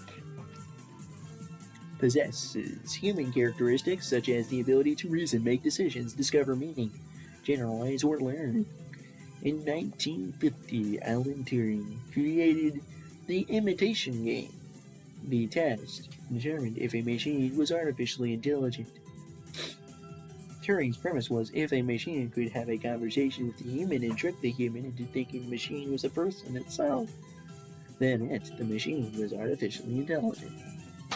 Yes, that is actually possible nowadays. You can have a conversation, like a chat, not a human conversation, but like, you know, chatting on text-based conversation. You might not even realize it's an AI. This became known as the Turing test, and passing has been one of the most sought-after goals in computer science. Examples of AI in today's world are personal assistants like Siri, Apple's Siri, Amazon's Alexa, or Netflix's recommendation predictive technology. Oh man, I feel weird now. I don't know why.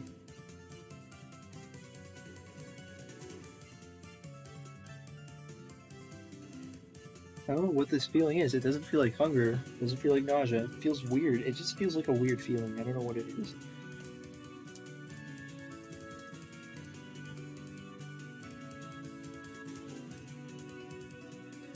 harnessing artificial intelligence and understanding cognitive computing systems, the individual technologies that facilitate the human intelligence. What? Processes in a computerized model in cognitive computing systems. Hey, I think this might be on the test because it's a stinking term. Cognitive computing systems, the individual technologies that facilitate the human intelligence processes in a computerized model. Right, I'm gonna memorize the term cognitive computing system. Uses self-learning algorithms.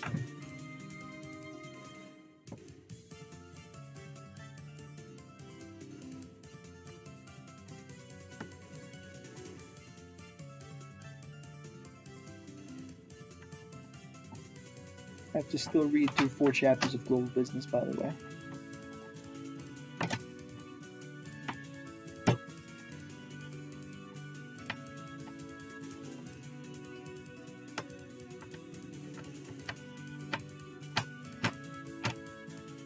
Oh yeah, I have to read through the summaries of all 6 chapters, too. No, I don't.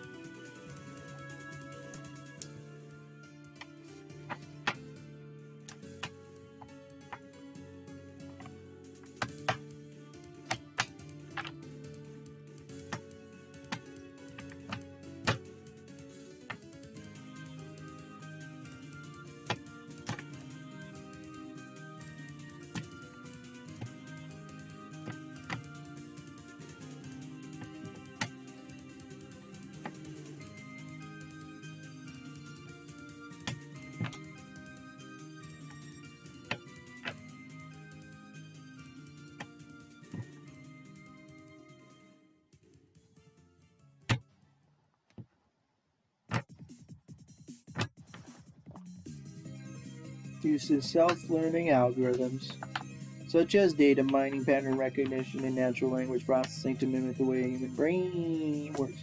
These cognitive systems, most notably IBM's Watson, rely on deep learning algorithms and neural networks to process information by comparing it to a teaching set of data.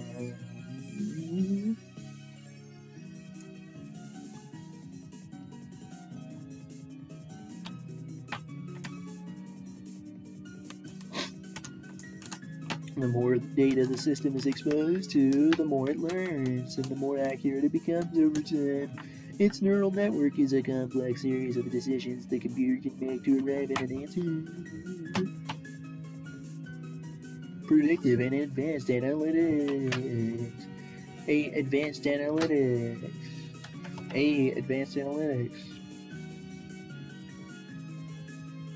Advanced analytics relies on sophisticated quantitative methods to produce insights that traditional approaches to business intelligence are unlikely to discover. These methods are built by statisticians, mathematicians, or data scientists similar to Turing and his team. Predictive analytics, the practice of extracting information from existing data sets in order to determine patterns and predict future outcomes and trends, would fall under the heading of advanced analytics. Predictive analytics washes the ability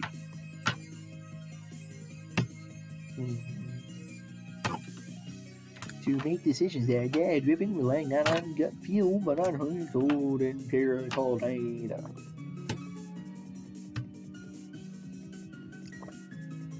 Big data and machine learning computers.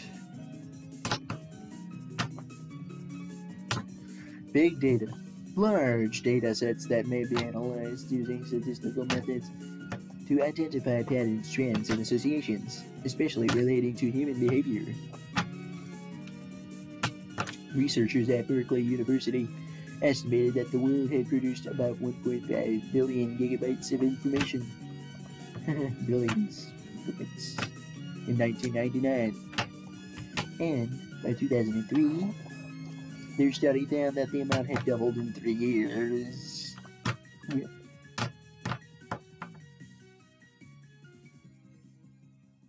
Machine learning.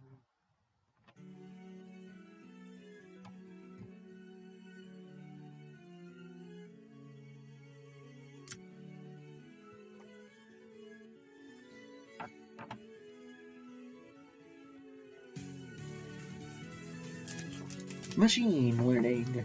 The ability of a computer to automatically learn from direct experience or instruction from a human without being explicitly programmed. Well, guess what, folks? The computer learns over time to analyze data, looking for patterns that will aid in better decision making. The more data it reads and analyzes, the more informed it becomes. A machine learning computer has the ability to sort, analyze data far faster a human could, making less, if any, errors. A great example may be a machine learning computer that reads, finds patterns, and analyzes huge data sets of medical journals and articles for a doctor, freeing up the doctor to make informed decisions on diagnoses.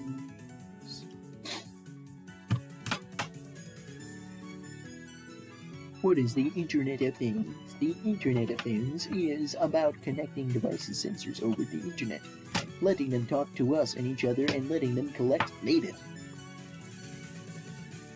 A popular, if silly, example is the smart fridge. What if your fridge could tell you that it was out of milk, texting you if its internal camera saw there was none left, or that the curtain was past its use-by date?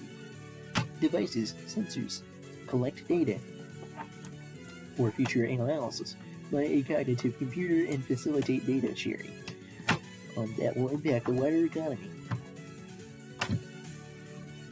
The Internet of Things allows devices, sensors,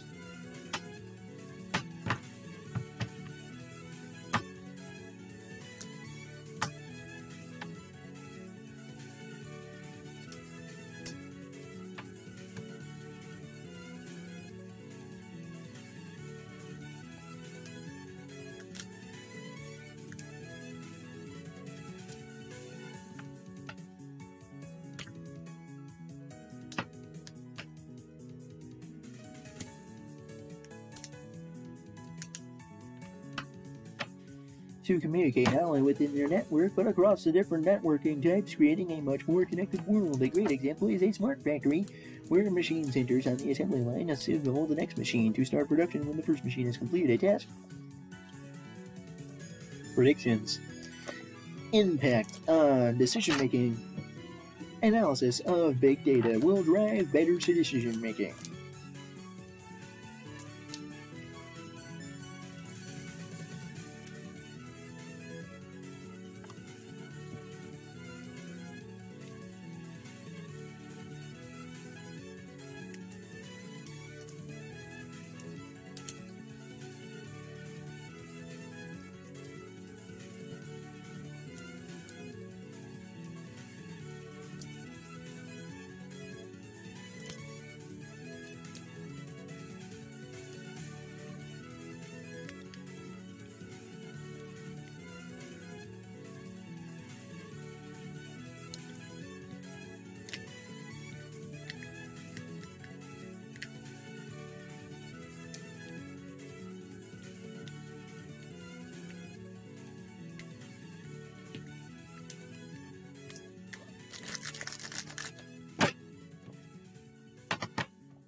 You want me to upload the last one?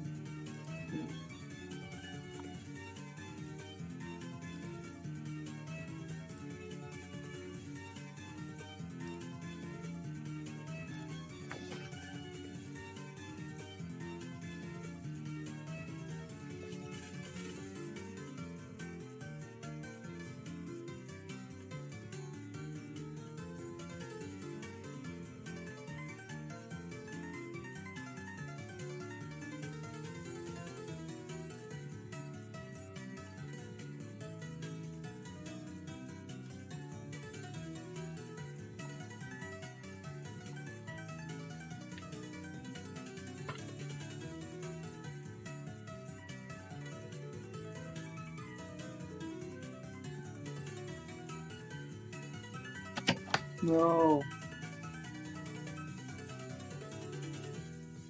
No. Ooh.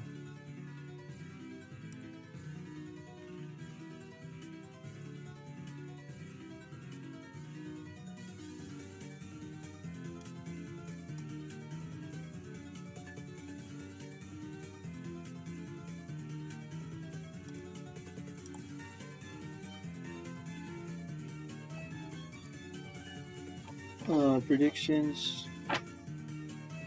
Impact on decision making. Analysis of big data will drive better decision making. Through the analysis of data, corporations can understand their customers' needs and opinions and predict what their customers want in advance, providing better customer service and giving the corporation a competitive advantage in the marketplace. For instance, Amazon researches customers. Corporations will become more effective at forecasting future events and conducting what-if analyses to predict the effects of potential changes in business strategies.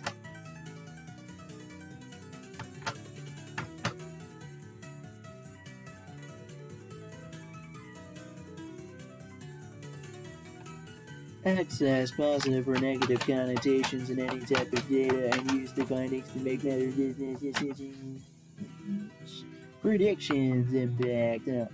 Analysis of big data will. Okay. That's the same thing as before. In a healthcare setting, cognitive computers help collate analysis. There's so many, tons of examples, kind of like in the textbook when we skip the examples, right?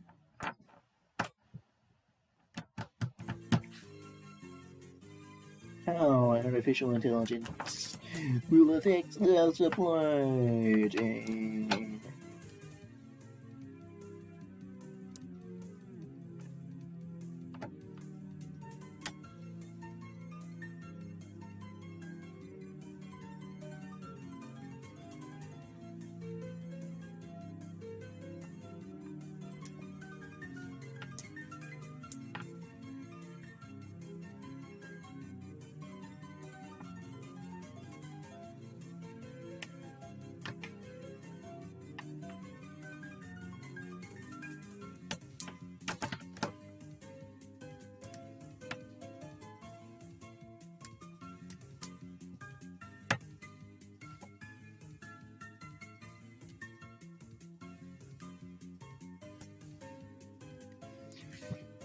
Integrating artificial intelligence into the complex web of production and distribution, the supply chain, will have a bigger economic impact than any other application of technology. And affect a large number of businesses. McKinsey Corporation estimates firms will derive tons of money from the application of artificial intelligence. Just as the Excel spreadsheets, it will make routine back office work more efficient. Some early adopters are starting to use artificial intelligence to scan invoices and predict payments.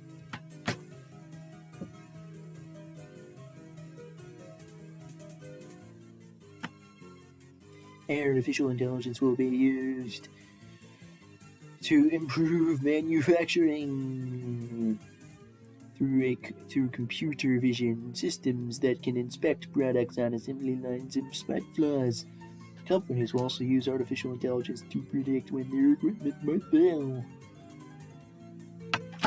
Companies can combine data on past performance with those generated by smart sensors on machinery to predict when a jet engine or wind turbine is likely to fail, so they can do maintenance before it happens. Companies are also building digital twins, virtual representations of assets, to run simulations of how weather and other factors affect machinery.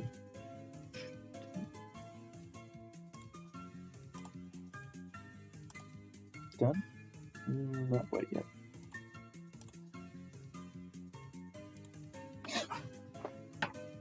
Now, artificial intelligence will affect the supply chain. Better predictions. I spit. Where did spit go? I saw it fly out. Why is it so cold in here? Does it really get this cold? I'm literally cold. I'm wearing a coat, and I'm still cold.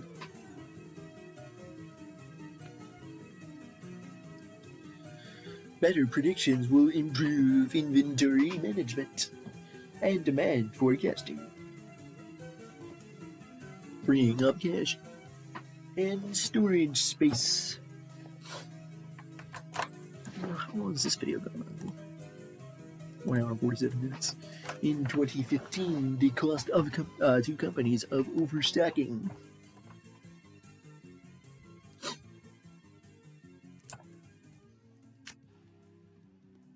was a lot of money. Amazon now has algorithms to predict demand for hundreds of millions of products sold as much as 18 months ahead. What? Amazon is using artificial intelligence to determine which sizes and colors to stock at which warehouses depending on their nearby buyer shapes and tastes. Grocery stores are now using artificial intelligence to forecast what other items will arrive and leave a warehouse, so that it can put the pallets in the right position. Using artificial intelligence for smart placement has boosted efficiency by 20%. Artificial intelligence is already helping firms track the movement of their goods. Systems are getting better at routing items efficiently.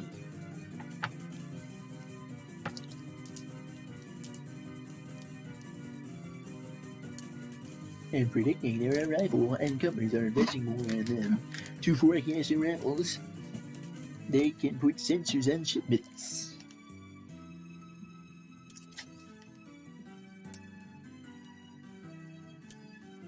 To forecast the forecast of the arrivals, they put sensors on shipments or design whole systems to use data like the GPS signals. Amazon. Somebody mentioned. Amazon is moving into the logistics business, piloting a service in Los Angeles for picking up packages from businesses and delivering them to customers, which puts in direct competition with FedEx and UPS. Is this done now?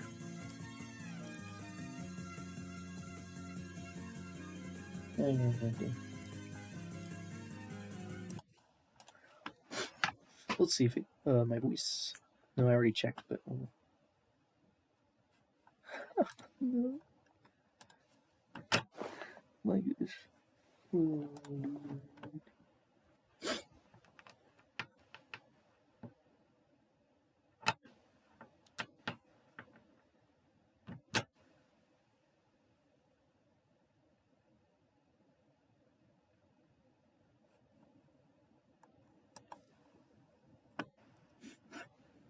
Of course I started the video with the snip. Of course I did. Oh my gosh. Alright, well I restarted my computer. Pretty cool to see how far we get there. We're on 4 every single time. I usually stream doing homework, but this that's so weird.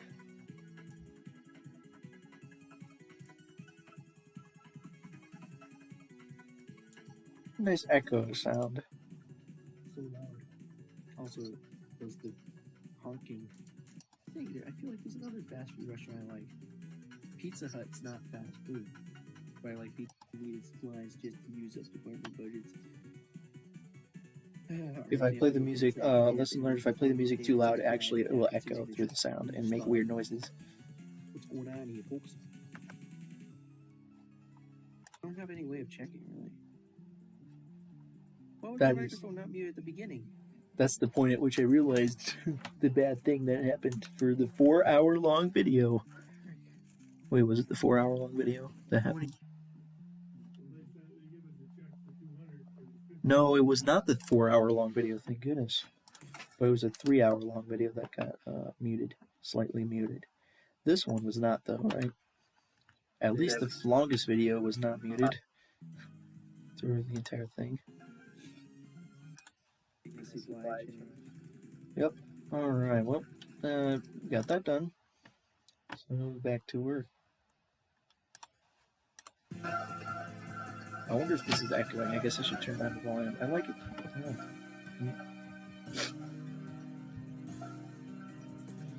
I like the music. even if it echoes. AI can deliver enormous benefits to supply chain and logistics operations, including cost reductions through reduced redundancies and risk mitigation, faster deliveries through more optimized routes, improved customer service, and more. AI adoption in logistics industry is strongly skewed towards the biggest players because overcoming major challenges requires costly investments in updating IT systems and breaking down data silos, as well as hiring expensive teams of data scientists. Although AI implementations are unlikely to result in large-scale workforce reductions in the near term, companies still need to develop strategies to address how workers' roles change as AI systems automate specific functions. Use of robots and self-driving vehicles.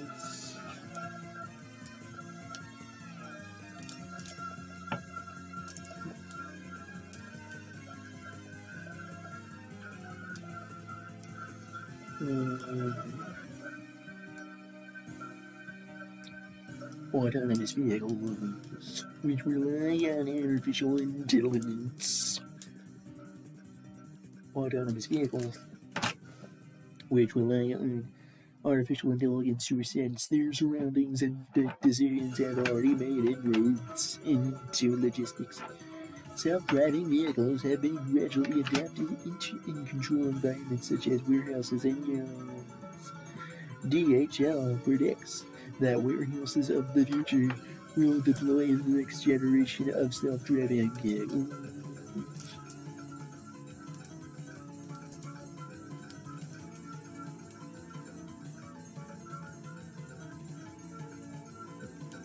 Such as autonomous forklifts, carts, and pallet movers, which will be able to navigate without the aid of magnetic strips or other grounds.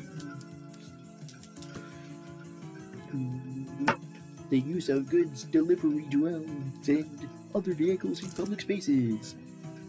Robots are also being used by big online retailers and logistics companies to quickly help pick and stack goods. How's that? Okay.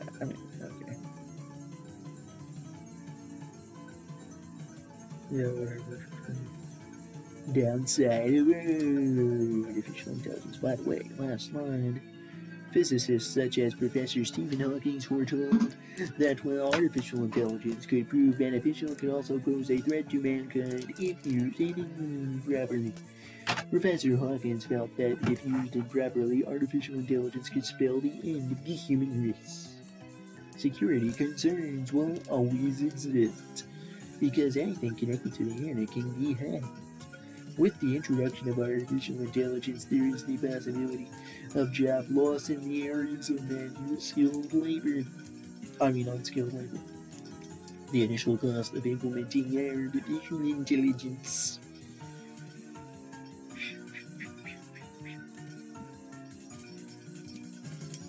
Can be costly, but in the long term it is cheaper than paying human workers.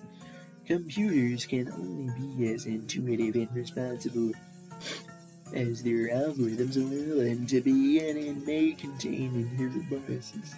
For example, bad decisions made by self-driving cars algorithm could result in deadly consequences. We have finished the chapter. PowerPoint.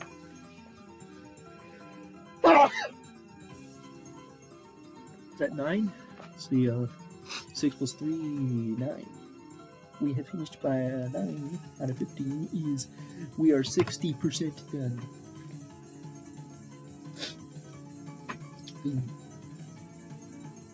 We are 60% of the way there.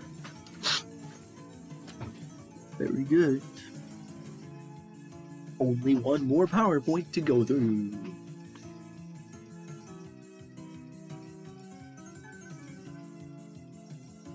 And then we have to watch the stinking 16-minute TED Talk. Well, it's fine. It's like nothing compared to all the rest of the stuff I've done. It's just, 16-minute video. Who cares? I'll just upload my last video while I'm watching that video.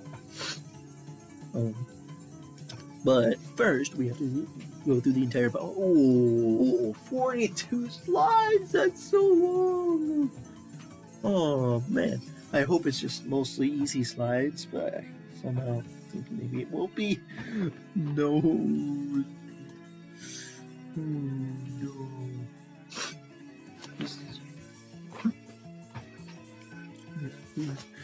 I'm gonna do some softs first. Thing. Well, gotten through total 6. Are we gonna actually ever make it past 8? I wonder how long it's gonna take. Well, it's probably gonna take quite a while to get through global business. It's gonna take a long time.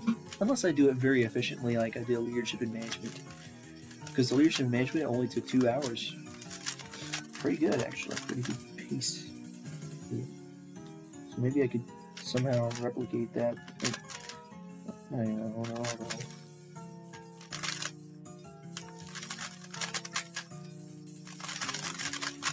Oh, dang it, I took the wrong out. How long did the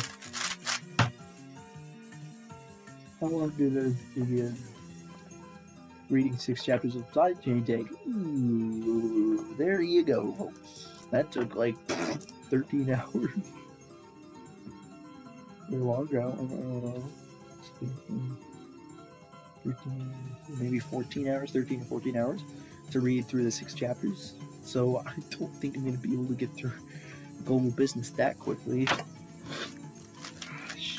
Maybe I should try to rush through it.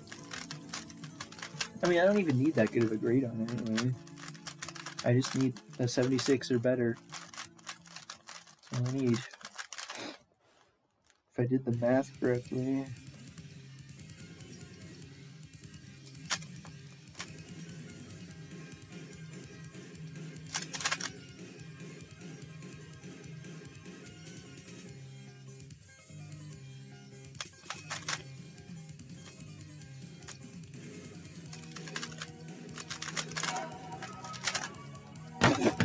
I just got a 6 move last layer.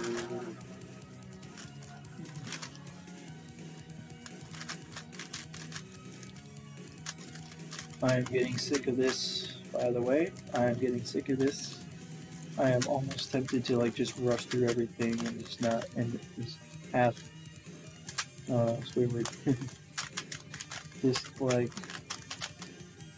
skim over the stuff, not really put much effort into it. That's what I feel like doing.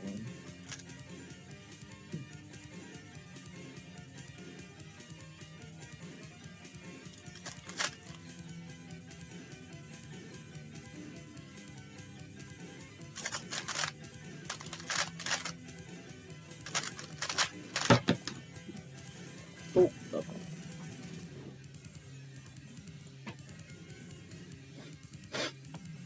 Internet things, please don't be stinking along and take 5 years connecting our world. Internet of Things video. I don't want to watch it. The Alexa. Yippee skippy. Well, we already got through 4 slides, but now we're on to lots of words. The Internet of Things is about connecting devices, sensors over the internet, letting them talk to us and each other,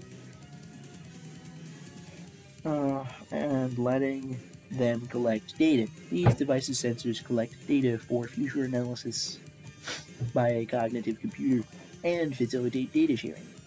The Internet of Things allows devices sensors to communicate not only within their network but across different networking types, creating a much more connected world. The term Internet of Things applies to any non-standard computing device that connects to Wi-Fi and can transmit data. Well-known examples of Internet of Things include smart speakers like Amazon Alexa or Google Home, smartwatches like the Apple Watch, internet-connected baby monitors, video doorbells, and even toys. The Fourth Industrial Revolution. The First Industrial Revolution in the 18th and 19th centuries involved a change from mostly farming to greater industrialization as a consequence of the steam engine and other technological developments. The second industrial revolution was driven by electricity and involved the expansion of industries and mass production as well as technological advances. The third industrial revolution, sometimes called the digital revolution, involved the development of computers and information technology since the middle of the 20th century. So we have mechanization, water power, steam power, mass production, assembly line electricity, computer and automation, and cyber physical systems.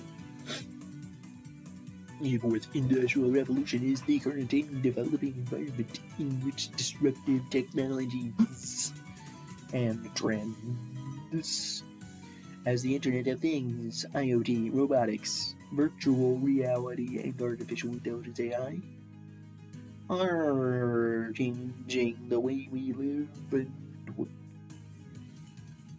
Disruptive technology. A technology that displaces an established technology and it shakes up the industry or a groundbreaking product that creates a completely new industry. Disruptive technology. The fourth industrial revolution is growing out of the third.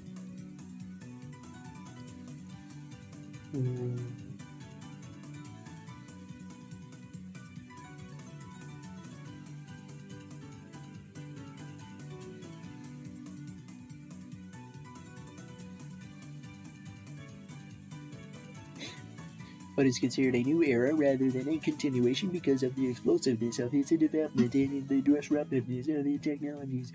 This new age is differentiated by the speed of technological breakthroughs, the pervasiveness of scope, and the tremendous impact of new systems.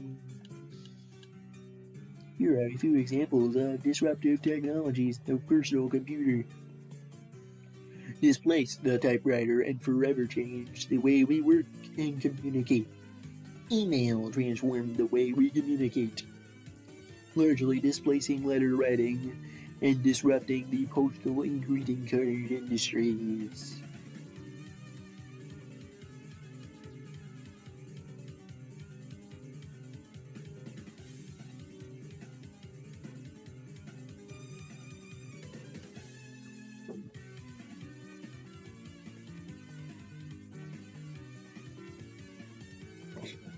Oh no, greeting cards are going out of business.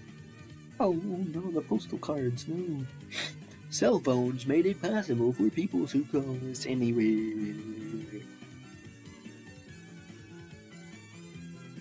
And disrupted the telecom industry. Laptop computer. No accent. The laptop computer and mobile computing made a mobile workforce possible and made it possible for people to connect to corporate networks and collaborate from anywhere. Cell phones largely replaced landlines. Cloud computing displaced resources that would conventionally have been located in-house or provided as a traditionally hosted service. Social networking has changed the way we communicate, especially for personal use, has disrupted telephone, email, instant messaging. People versus things. The third industrial revolution. People connected with other people over the internet. Fourth one. People connect with things over the interweb net. Things have evolved. Things used to be standalone dumb devices. You had to be next to a fridge or a thermostat to use it. Network connectivity makes physical proximity to things less of a requirement. To use these things, we can open doors or turn on the heat without being in the immediate area. Things have evolved. IoT, Internet of Things, equals IT plus OT. Ooh.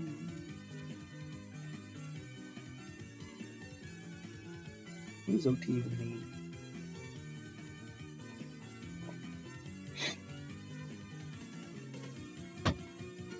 Operations. The factory floor used to have many discrete machines. Business operations were managed completely by human operators. Milling machines, packaging, assembly, etc. used to require an operator in close physical proximity to monitor progress and press switches to control them. Computer control many these devices smart, networking, and controllable from a distance. Things have evolved. IT and OT, or even as OT, have been separate entities. Traditional internet technology staff, information technology staff had very different training separate from the uses of machines. Traditional OT staff, what does OT mean? What the? Traditional OT staff trained on using the machines first, technology afterthought. The use of Internet of Things in operations is new and a game changer. Internet of Things involves special security challenges that will require IT and OT working much more closely than in the past. Defining the difference. While security concerns are always prevalent in the people-to-people connection, we will hit a higher level of concern with the people-to-thing Internet of Things connection. The fact that there is a device, Internet of Things, is truly a hardware-intense computer paradigm, and in that sense, ease of use is almost always at odds with security, especially given the user-oriented focus in Internet of Things. The size of the device. With small computing devices integrated in an environment such as the home, there are limited security capabilities. This has an effect on the level of encryption that can be enforced in such a system and is always a factor in managing security. The data. When there are tons of connected devices that constantly overlook or read interactions in an environment, there's a lot of data going to be gathered. Since the data often concerns people, the data is often highly personal, very sensitive. Meaning three major components of Internet of Things. Physical systems of sensors, smart devices, and computer hardware. Cyberspace system of the Internet. Smart algorithms of information processing. Connections via sensors. Sensors send information about the devices they are a part of.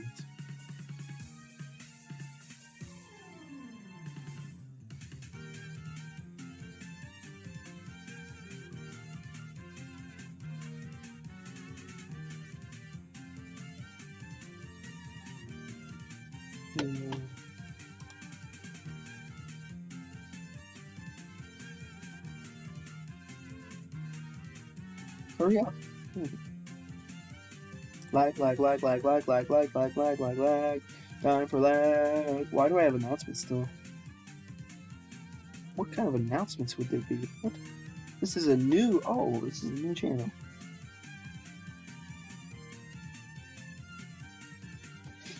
I was acting like it was there all along, but nope, it was just now added. Oh man.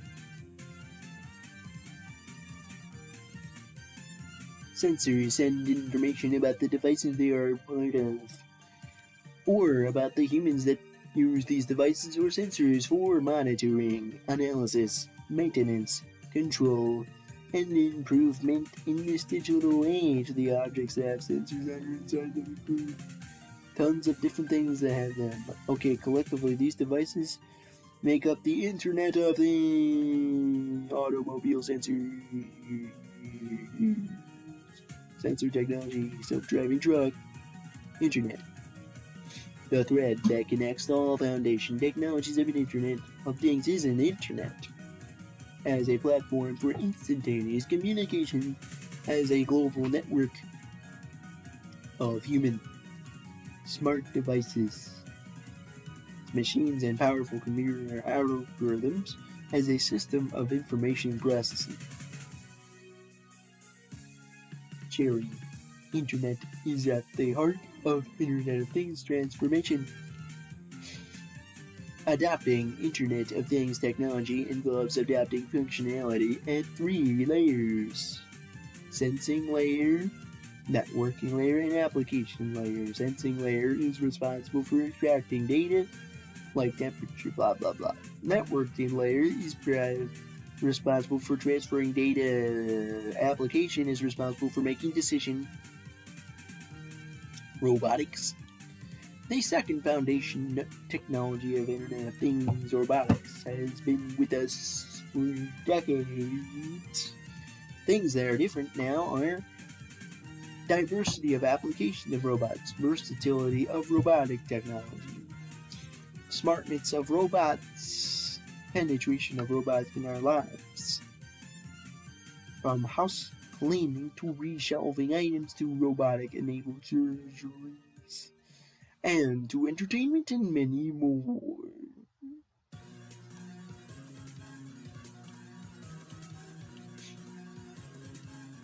With the ability to collect data from the many sensors used in all types of business, organizations can actively analyze this data to make informed predictions.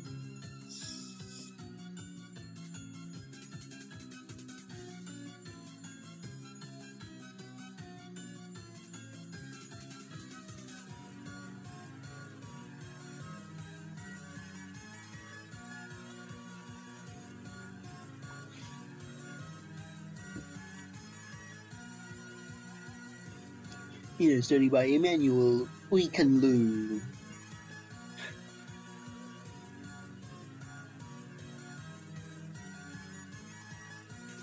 Oikanlu. Predictive machine maintenance. Condition monitoring was performed on industrial machines using an open source database.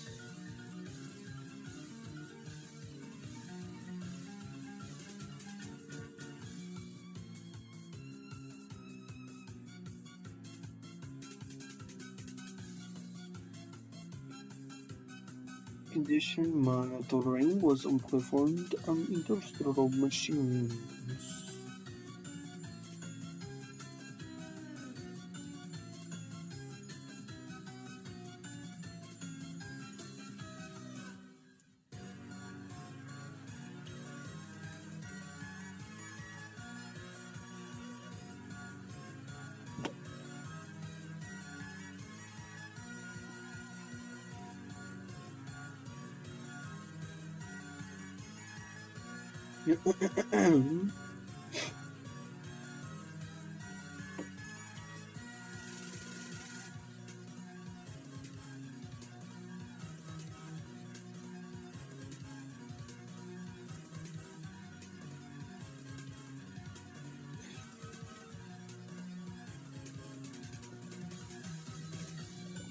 What the what?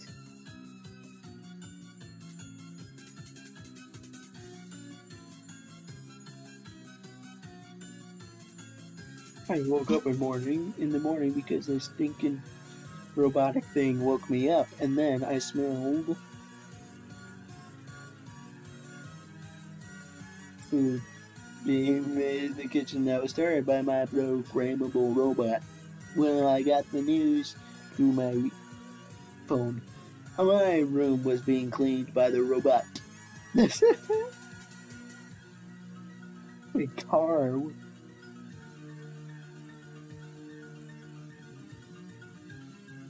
I already get the news from my phone, but I just listen, put on earphones and listen to YouTube videos. Oh my gosh.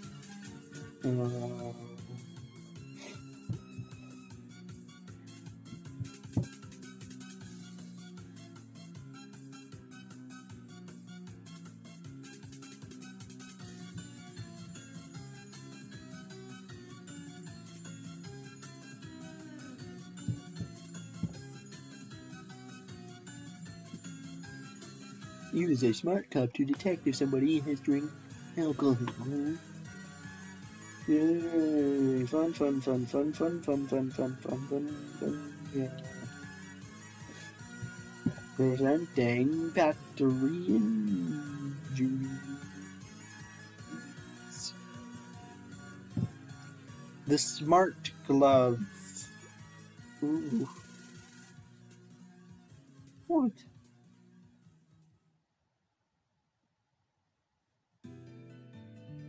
What is this?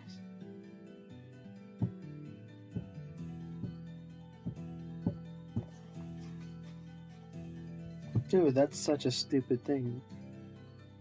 It's not gonna work. It won't be able to tell the difference between different things that's happening.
Such an old study.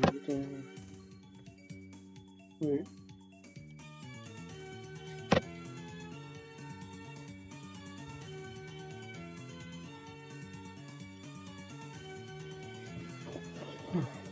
This is just the supply of robots.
inequality.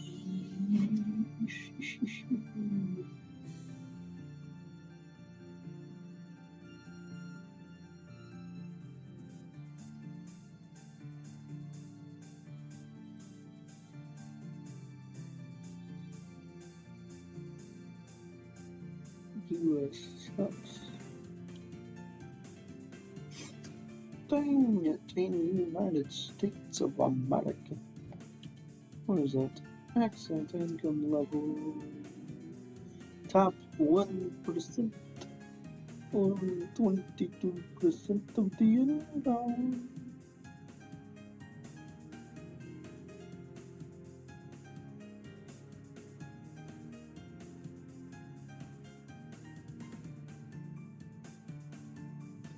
Income inequality.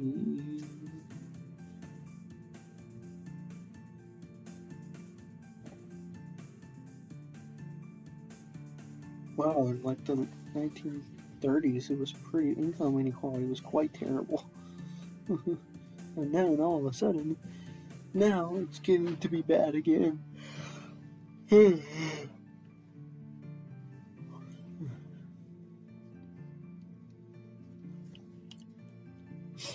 It is choose to consider that increase inequality